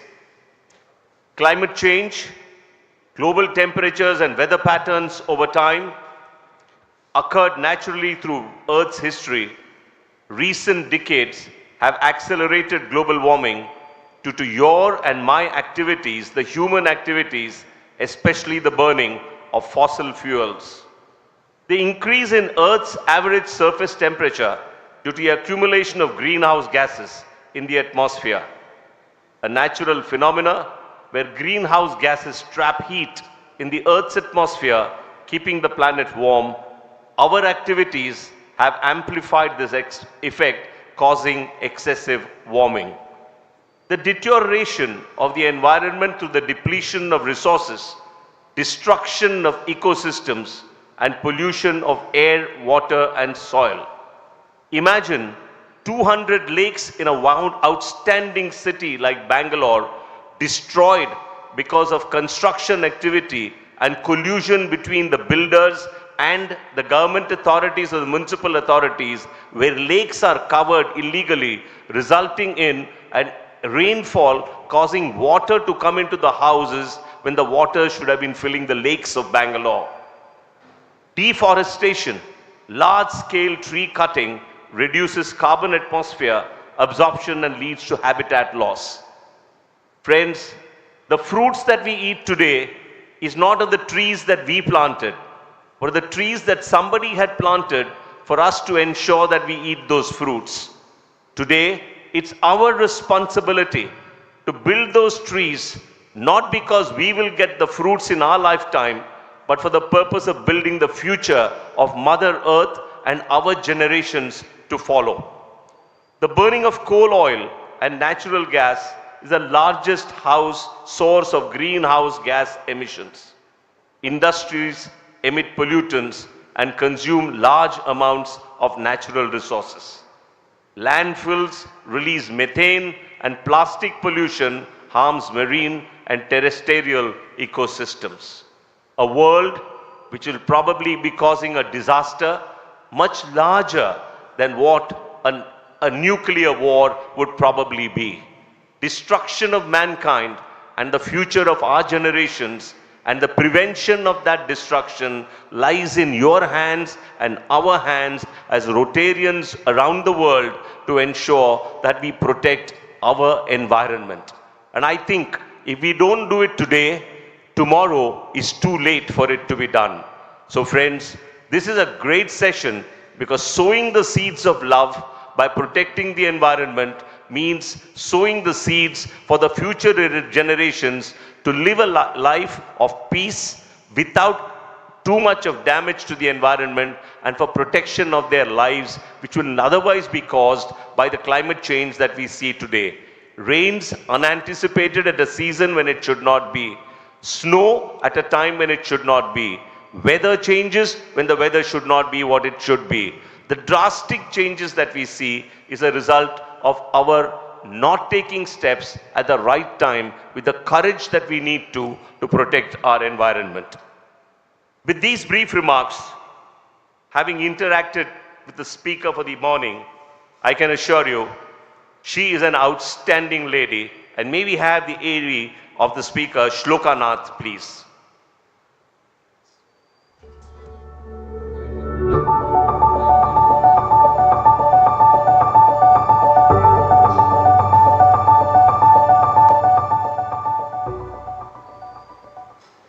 Shloka Nath, the founding CEO of the India Climate Collaborative, is at the forefront of mobilizing philanthropy to tackle climate change and build equitable future.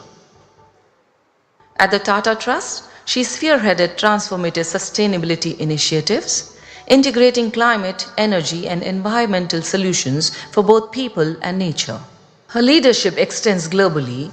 She serves as the Vice President of the Bombay Natural History Society, Trustee of the CSMVS Museum, and advisor to the pivotal organizations like the IUCN and the WEF's Trillion Trees India Council.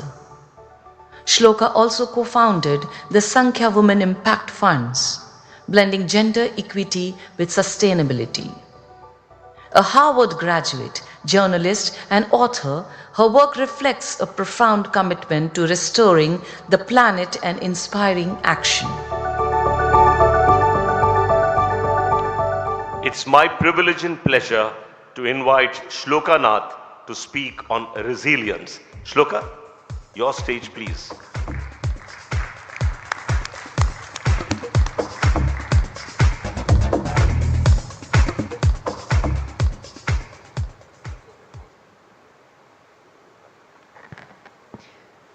Hello everyone, good afternoon.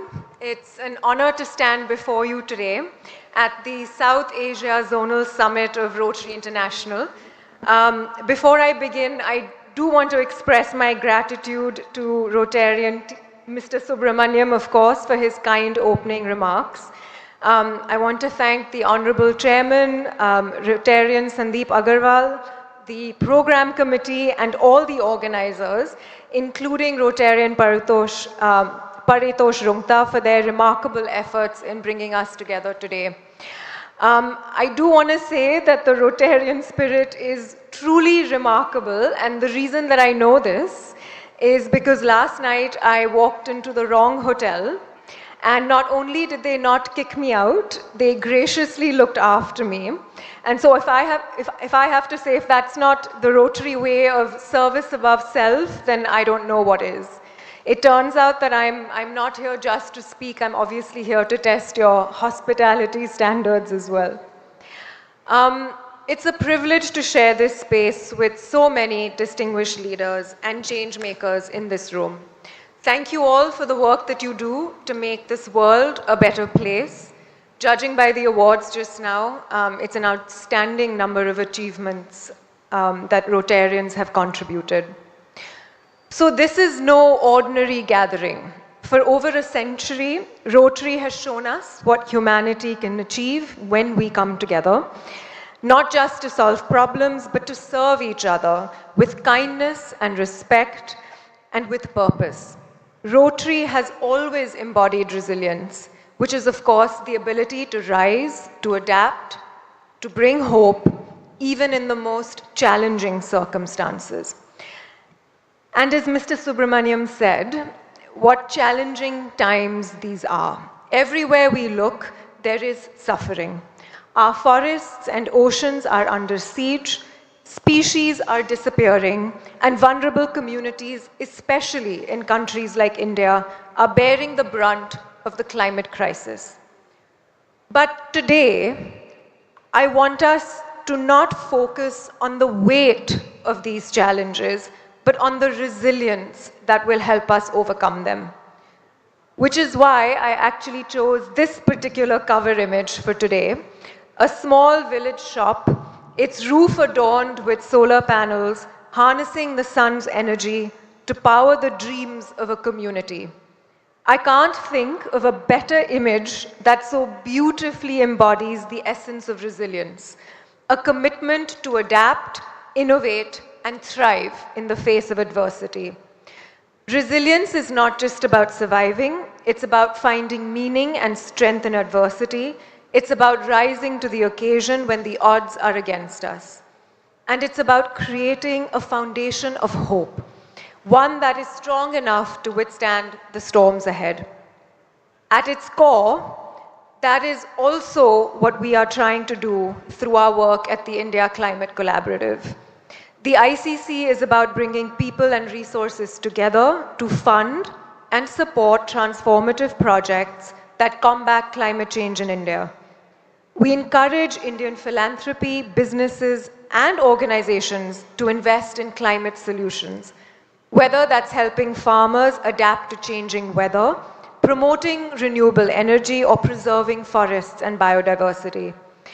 And today, I want to share some thoughts on resilience that can help us understand the climate crisis more deeply, especially as to how it impacts us here in India and what we need to do to address it. Fundamentally, climate change is about fairness. Today, millions worldwide are suffering from extreme weather, scorching heat, unpredictable rainfall, excessive flooding, and drought. The most vulnerable communities are the hardest hit, despite contributing the least to the problem. Take India as a case in point. In 2020, we faced losses of 80 billion USD from climate disasters, and projections indicate that up to 75% of India's workforce will be exposed to extreme heat in the near future. We know developed nations, having relied heavily on fossil fuels for industrialization, share a significant responsibility for these consequences, yet many still fall short in reducing emissions. And India's historical emissions remain low, and per capita emissions are substantially below the global average. Despite this, we find ourselves amongst the most climate vulnerable countries. At the ICC, we often speak of inequities within inequities, how climate change and extreme weather exacerbate existing socio-economic vulnerabilities, affecting class, caste, and gender. What does that mean? It's essentially women and children walking miles for water during droughts, farmers losing crops and livelihoods due to erratic rain, and low-income families losing everything in floods. As I mentioned earlier, the climate crisis is a crisis of equity. To build resilience to the climate crisis, we need to tackle these inequities and make sure everyone has access to clean energy, to food, to safe homes and sustainable livelihoods. The second thing that you need to know is that climate change in India isn't just about reducing emissions. It's about shaping a better, more sustainable future for everyone. It affects every single development priority in India: agriculture, health, education, livelihoods, water, waste, access to energy. Addressing the climate crisis is fundamental to achieving India's development aspirations. Without integrating climate resilience into our plans, we risk undermining progress on priorities like poverty alleviation, public health, and even food security. My point is, there is a huge opportunity for socio-economic transformation here. For example, nearly half of India's population is employed in the agriculture sector and facing crop losses due to erratic rainfall and drought. Yet, a shift towards natural farming can boost food security and farmers' livelihoods. A focus on skilling workers for employment in the growing renewable energy sector can actually ensure that the benefits of transition are equitable. It can create green jobs in the market, can reduce India's unemployment rate and boost economic growth. India is also undergoing rapid urbanization. By 2030, 70% of the country's GDP is expected to come from urban areas. 2/3 of India's building stock is yet to be built. The market for ACs has only 8% penetration right now. This represents a once-in-a-lifetime opportunity to build sustainable, climate-resilient infrastructure. Imagine urban centers with green buildings, rural areas powered by renewable energy, and cities with integrated waste and water management systems that benefit marginalized communities. These are not just climate solutions, they are development solutions. They are the foundation for a better, more inclusive India. The goal is to embed this type of climate resilience into key sectors. For example, it could look like collaboration with agricultural networks to support the adoption of climate-smart farming techniques that increase yields while reducing greenhouse gas emissions. In cities, it means working with local governments to promote nature-based solutions, from urban forests to wetlands that manage flooding and improve air quality. India's story is unlike that of developed nations. What we do today can help other economies in the global south build resilience and develop while saving the planet. But how do we get there? One of the most powerful learnings from our work is that the most effective solutions often come from those on the front lines of climate change. Locally led solutions can drive real change. A few years ago, I had the privilege of meeting a remarkable young woman named Mayurika. She lives in Rajiv Nagar, a low-income housing area in Ahmedabad, where summers are unbearably hot. Her neighborhood consists of poorly ventilated homes that are built from tarpaulin and corrugated metal sheets, trapping heat inside. During the worst of it, people struggled to breathe. Mayurika understood that climate change would exacerbate these intolerable conditions, and she decided to act. 9 years ago, she partnered with an organization called the Mahila Housing Trust to bring cool roofs to her community. They employed simple materials like thermocol and reflective paint to cool homes, making them more livable without burdening families with high costs. What strikes me most about Mayurika's story is not just her creativity, but her determination to adapt. Resilience begins with a choice to confront challenges head on and seek solutions, even when the odds seem insurmountable. Nearly 50% of India's population today lives in informal settlements and are more vulnerable to any crisis. We saw this during the COVID crisis as well, that those who were already socio-economically disadvantaged cannot recover from an additional threat. Over 80% of Indians live in areas vulnerable to floods, droughts, and heat waves.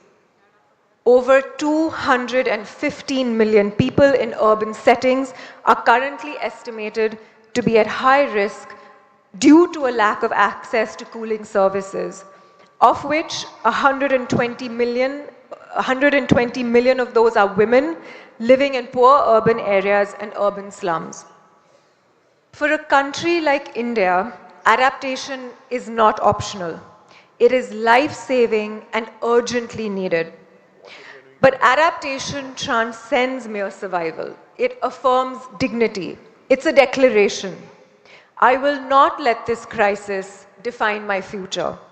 Mayurika's cool roofs reminds us that solutions need not be expensive or complex. They must simply work for the people who require them the most. And for this, we need to build capacity and agency at the grassroots, just like what Rotary is doing, so that people like Mayurika can work with civil society organizations like yours to drive lasting change for themselves. True resilience for communities, after all, comes from having the finance, the capacity, and the networks to respond to their local circumstances and guarantee a better future for themselves. But we have another tool in our arsenal. Mr. Subramaniam mentioned this as well. Nature offers some of the most cost-effective and impactful climate solutions we have. Along Gujarat's coast, communities face an existential threat as cyclones grow more frequent and severe. Their homes, livelihoods, and agricultural lands are washed away, highlighting the urgent need for collective action. In response, the Vikas Center for Development, a non-profit organization, recognized that they had a powerful local ally, mangroves. Collaborating with local communities, they initiated the planting of mangrove bioshields, a living wall of green that stands between the sea and the land. Mangroves are extraordinary. They effectively reduce wave impact, they protect soil from erosion, and they provide habitat for countless species. They are also powerful climate allies. Nature-based solutions like these can actually provide up to 37% of the cost-effective mitigation required by 2030. The carbon sequestration potential of wetlands and mangroves is much higher than on land.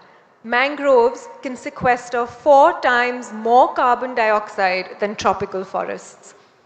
Yet mangroves, which are often the first line of defense against cyclones and sea level rise, have declined by over 40% in India in the last century due to agriculture, urbanization, aquaculture, and even tourism.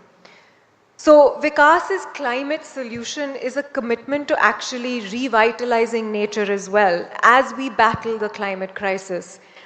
And more importantly, this solution embodies a profound truth that resilience is not something we achieve in isolation. The mangroves thrive only through the care and commitment of local communities, and those communities depend on the mangroves for protection and sustenance. This interdependence reflects a beautiful example of coexistence. Because at the heart of it, at the heart of adaptation, of resilience, really what exists there is collaboration. No single person, organization, or country can tackle the scale of the challenges we face today. True solutions can only be crafted when we work together with our allies, across sectors, across borders, and in harmony with nature. Today, many of India's vast natural ecosystems, our forests, our wetlands, our coasts, are powerful buffers against climate impacts. Yet, they are under threat. And so the efforts of organizations like Vikas are critical to restore ecosystems while integrating the needs of local communities. It reflects a genuine commitment to promoting harmony and peace. The mangrove belt symbolizes a crucial truth. Humankind cannot treat the natural world as we have.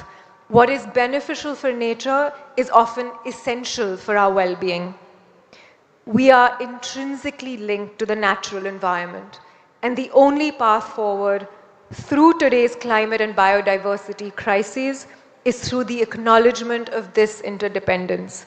In this context, peace transcends human relationships. It serves as a powerful, unspoken agreement between the mangrove ecosystems and us, that they will protect us from the worst conditions as long as we pledge to protect them in return. My final point is that the crisis will demand courage. Relying on others is vital. We cannot solve this crisis by ourselves. At the same time, given the magnitude of the crisis, we must go deep within to reflect on what we stand for as a species, to find the strength and courage to face the climate crisis. There are times when darkness overwhelms us and it seems impossible to go on. That is a place I have been in, that I know well. I lost the love of my life, my brother, quite suddenly over a decade ago, just before I graduated from Harvard. And earlier this month, I lost my beloved dog, my most faithful companion of nearly 10 years. Loss has left me with a grief that has often felt insurmountable, but also with a deep and abiding gratitude for the love that I have had in my life, that I continue to have. And loss has also given me pause to reflect on what inner work truly means. So often, we think of it as something deeply personal, a quiet, introspective journey. But our inner work also radiates outward. The love we cultivate inside ourselves shapes how we show up in the world and how we treat others and how we approach the great challenges of our time, including the climate crisis. If we don't tend to what's within, our empathy, our humility, our capacity for awe, how can we hope to create a world that values life in all its forms? The climate crisis is testing our ability to hold on to the very best of humanity.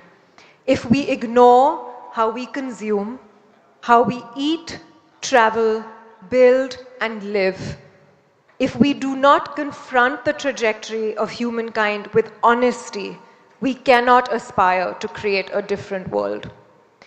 And in order to create a different world, we have to be prepared to face challenges. No matter how daunting, I do believe that the sun will always rise if you persevere. Each of us has the strength to face obstacles head on and to see every challenge as an opportunity to grow and rise above. But climbing the mountain isn't just about reaching the top. It's about the way you engage with the journey itself. The climb isn't just a race to the summit. Living only for the future, for some goal at the top, makes the journey shallow. It's the sides of the mountain that sustain life, not just the peak. That's where things grow, where lessons are learned, and where you find your strength. And that is where we can draw on the courage to persevere, to help others, and to continue our work to heal this planet and ourselves. In closing, the journey to a more resilient world is a long one. There is no tested or straightforward path, and there are bound to be obstacles. We cannot sustain this fight if we are burnt out or hopeless. The quest for peace demands that we rest and rejuvenate. Moments of rest spent with family, in nature, or quiet reflection remind us why we do this work.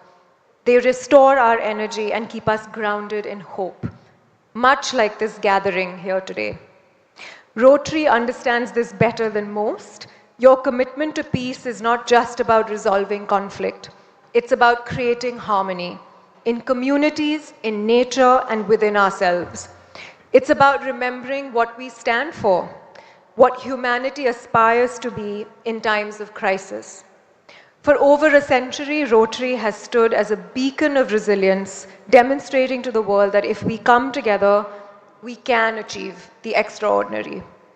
Today, I invite you to usher this remarkable legacy into a new era, the fight for a sustainable and just world, one that meets the climate crisis.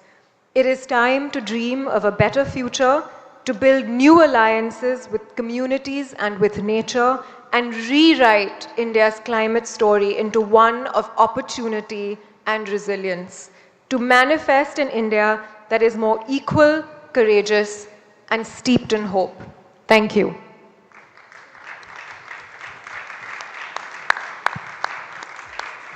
Thank you so much. Thank you so much, Shloka. She stands tall, not short, as a person who supports the environment. Do we have the resilience to ensure that we protect the world from the future, which is dark today, if we do not take steps today to protect our environment? Are we there to ensure that the seventh area of focus is something that we concentrate on, have the courage to fight against elements that are encouraging that there is degradation of our ecosystem? And I think, my friends, to Shloka, let's give her a loud round of applause for the kind of work that she does and the thoughts that she gave us. Thank you so much, Shloka. Karthikeyan, may I request you for making a lesson of gratitude.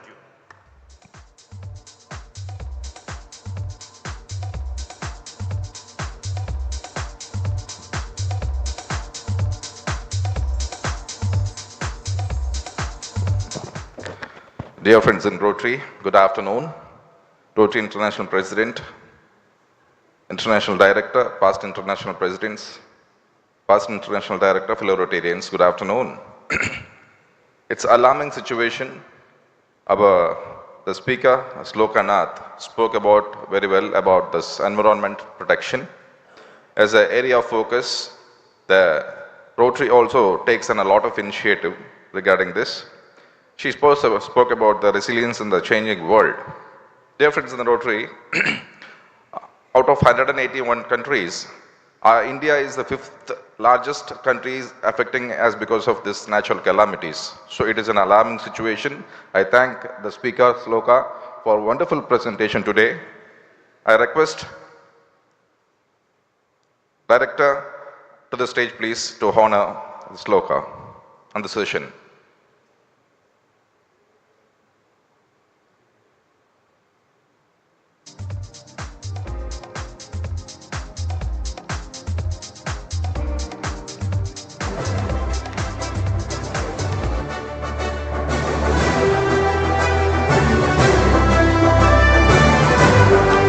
Our Director T.N. Subramaniam and Director Aniruddha will hand over the Pride of India Award to Shloka Nath. Please give us a round of applause for her. At this young age, she is taking more initiative to protect the world.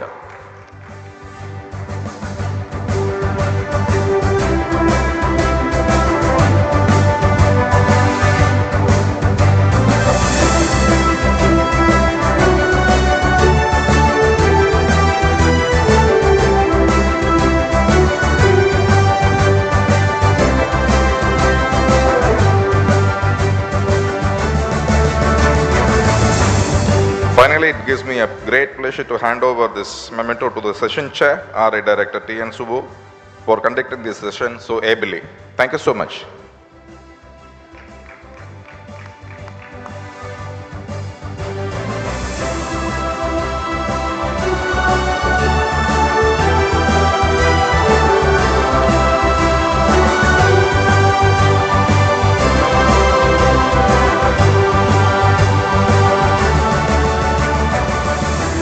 Thank you so much.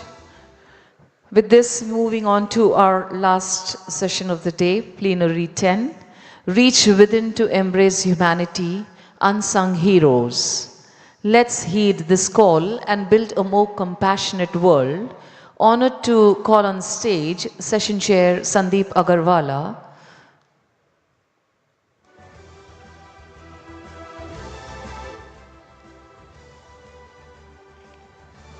Program Committee Chair, Rotary Institute 2024.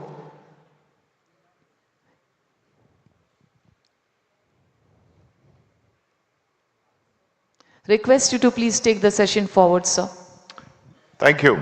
President Stephanie Erchik, Institute Convener Anirudh Roy Chowdhury, Institute Chairman Don Daniel. With your permission, may I please treat as all protocols having been observed. As the chairman of both the Program Committee and the Changemaker Awards Committee, it gives me great pleasure to introduce one of the awardees only of today. The rest we will be doing tomorrow. And I would like to introduce them as the unsung hero in the water conservation and water resources space.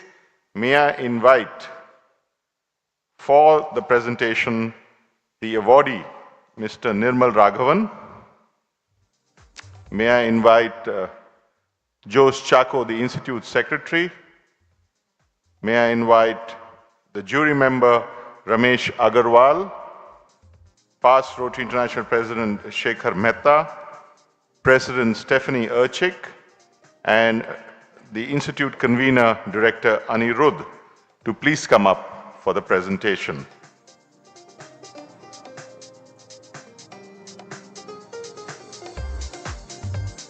Backstage, may I request you to please ready the awards for Mr. Nirmal Raghavan. We looked for exceptional individuals and organizations on a pan-India basis who have made a difference in the communities and societies. They are the movers and shakers, but also the people quietly working behind the scenes to make a difference. A change maker imagines a new reality and then acts and collaborates with others to make it happen. A change maker stands up for equality, justice, and human rights, and leads in movements to rewire our world and light up the Sustainable Development Goals and Rotary's areas of focus. Let us see how Mr. Nirmal Raghavan has so creditably acquitted himself in this space. May we have the AV, please? Mr. Nirmal Raghavan is a dedicated climate change activist. Mr. Raghavan has made remarkable contributions to environmental restoration and sustainability, transforming ecosystems and lives across India and beyond. With an unwavering commitment to reviving natural water resources, Mr. Raghavan has successfully restored 232 dormant lakes across India and Kenya, 1480 kilometers of river channels, and created over 400 small forests. His visionary efforts have addressed pressing environmental challenges and provided crucial support to local communities. One of his most notable achievements is tackling the water crisis in Ramanathapuram, one of India's driest regions. Through his initiatives, he has significantly improved water availability and ecosystem health, directly benefiting over 40 lakh farmers and fishermen whose livelihoods depend on these natural resources. Mr. Raghavan's work is a testament to the power of grassroots action and sustainable practices in combating climate change. His passion and perseverance inspire hope for a better, greener future. Ladies and gentlemen, Rotary Institute 2024 Kochi is happy to present the Changemaker Award in the water category to Mr. Nimal Raghavan.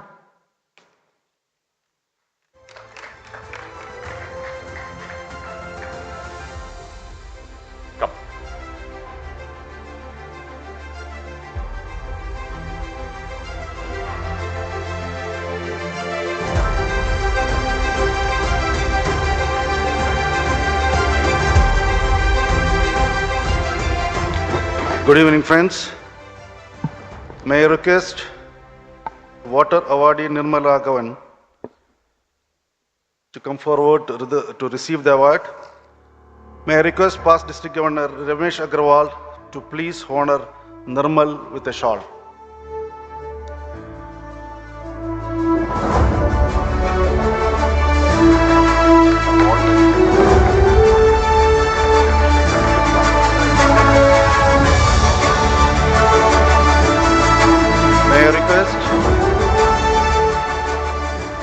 RID Andrudro Chaudhary to hand over the citation to the awardee Nirmal Raghavan.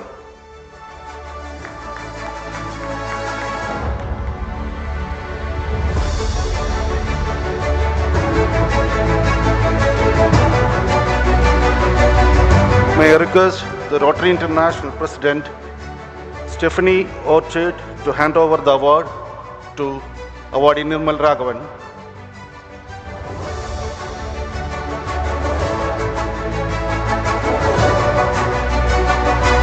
Now I request past Rotary International President Shekharda to present flowers to Nirmal Raghavan.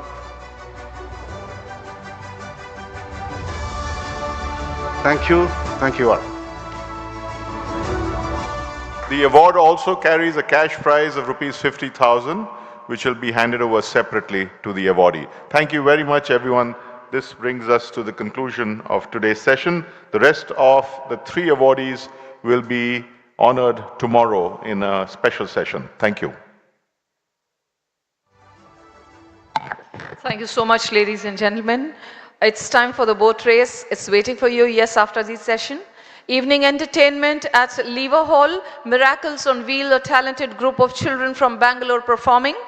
Justin Fernandez and the band is only for you. So do join us back after the boat race and a little rest back again here. Signing off for today, may I invite the Secretary of Rotary Institute 2024 to make the secretarial announcements.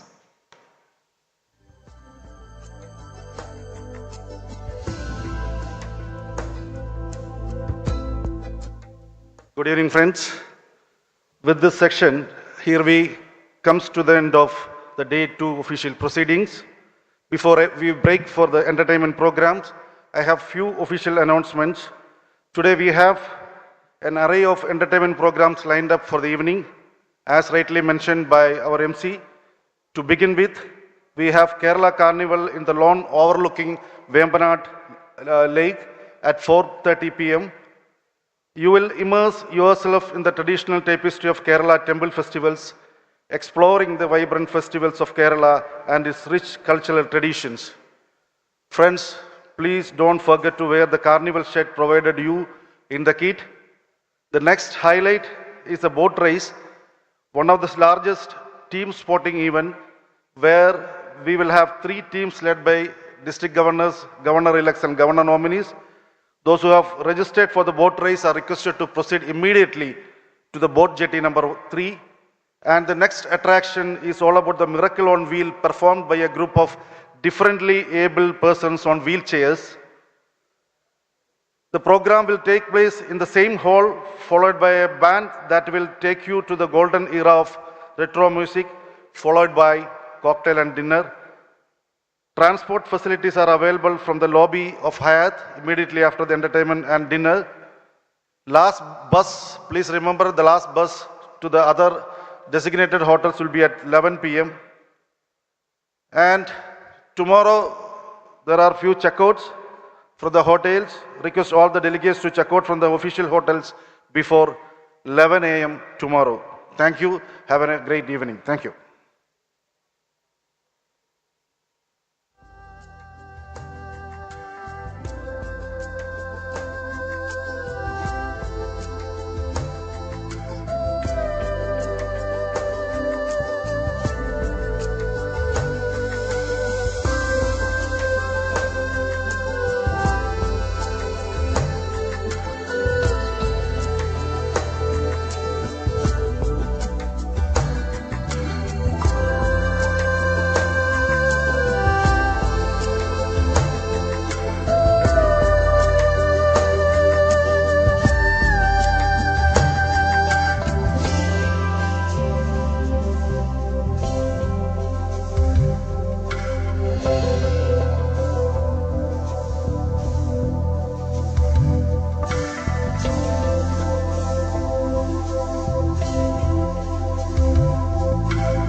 Miracle on Wheels provides professional dance training for people with disabilities.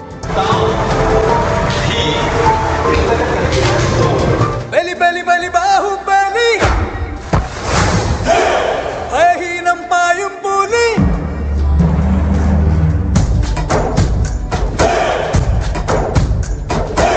Belly, belly, belly, bahu, belly. Ahinam payum puli. Idiminal meghattin thudi. Check. Hello.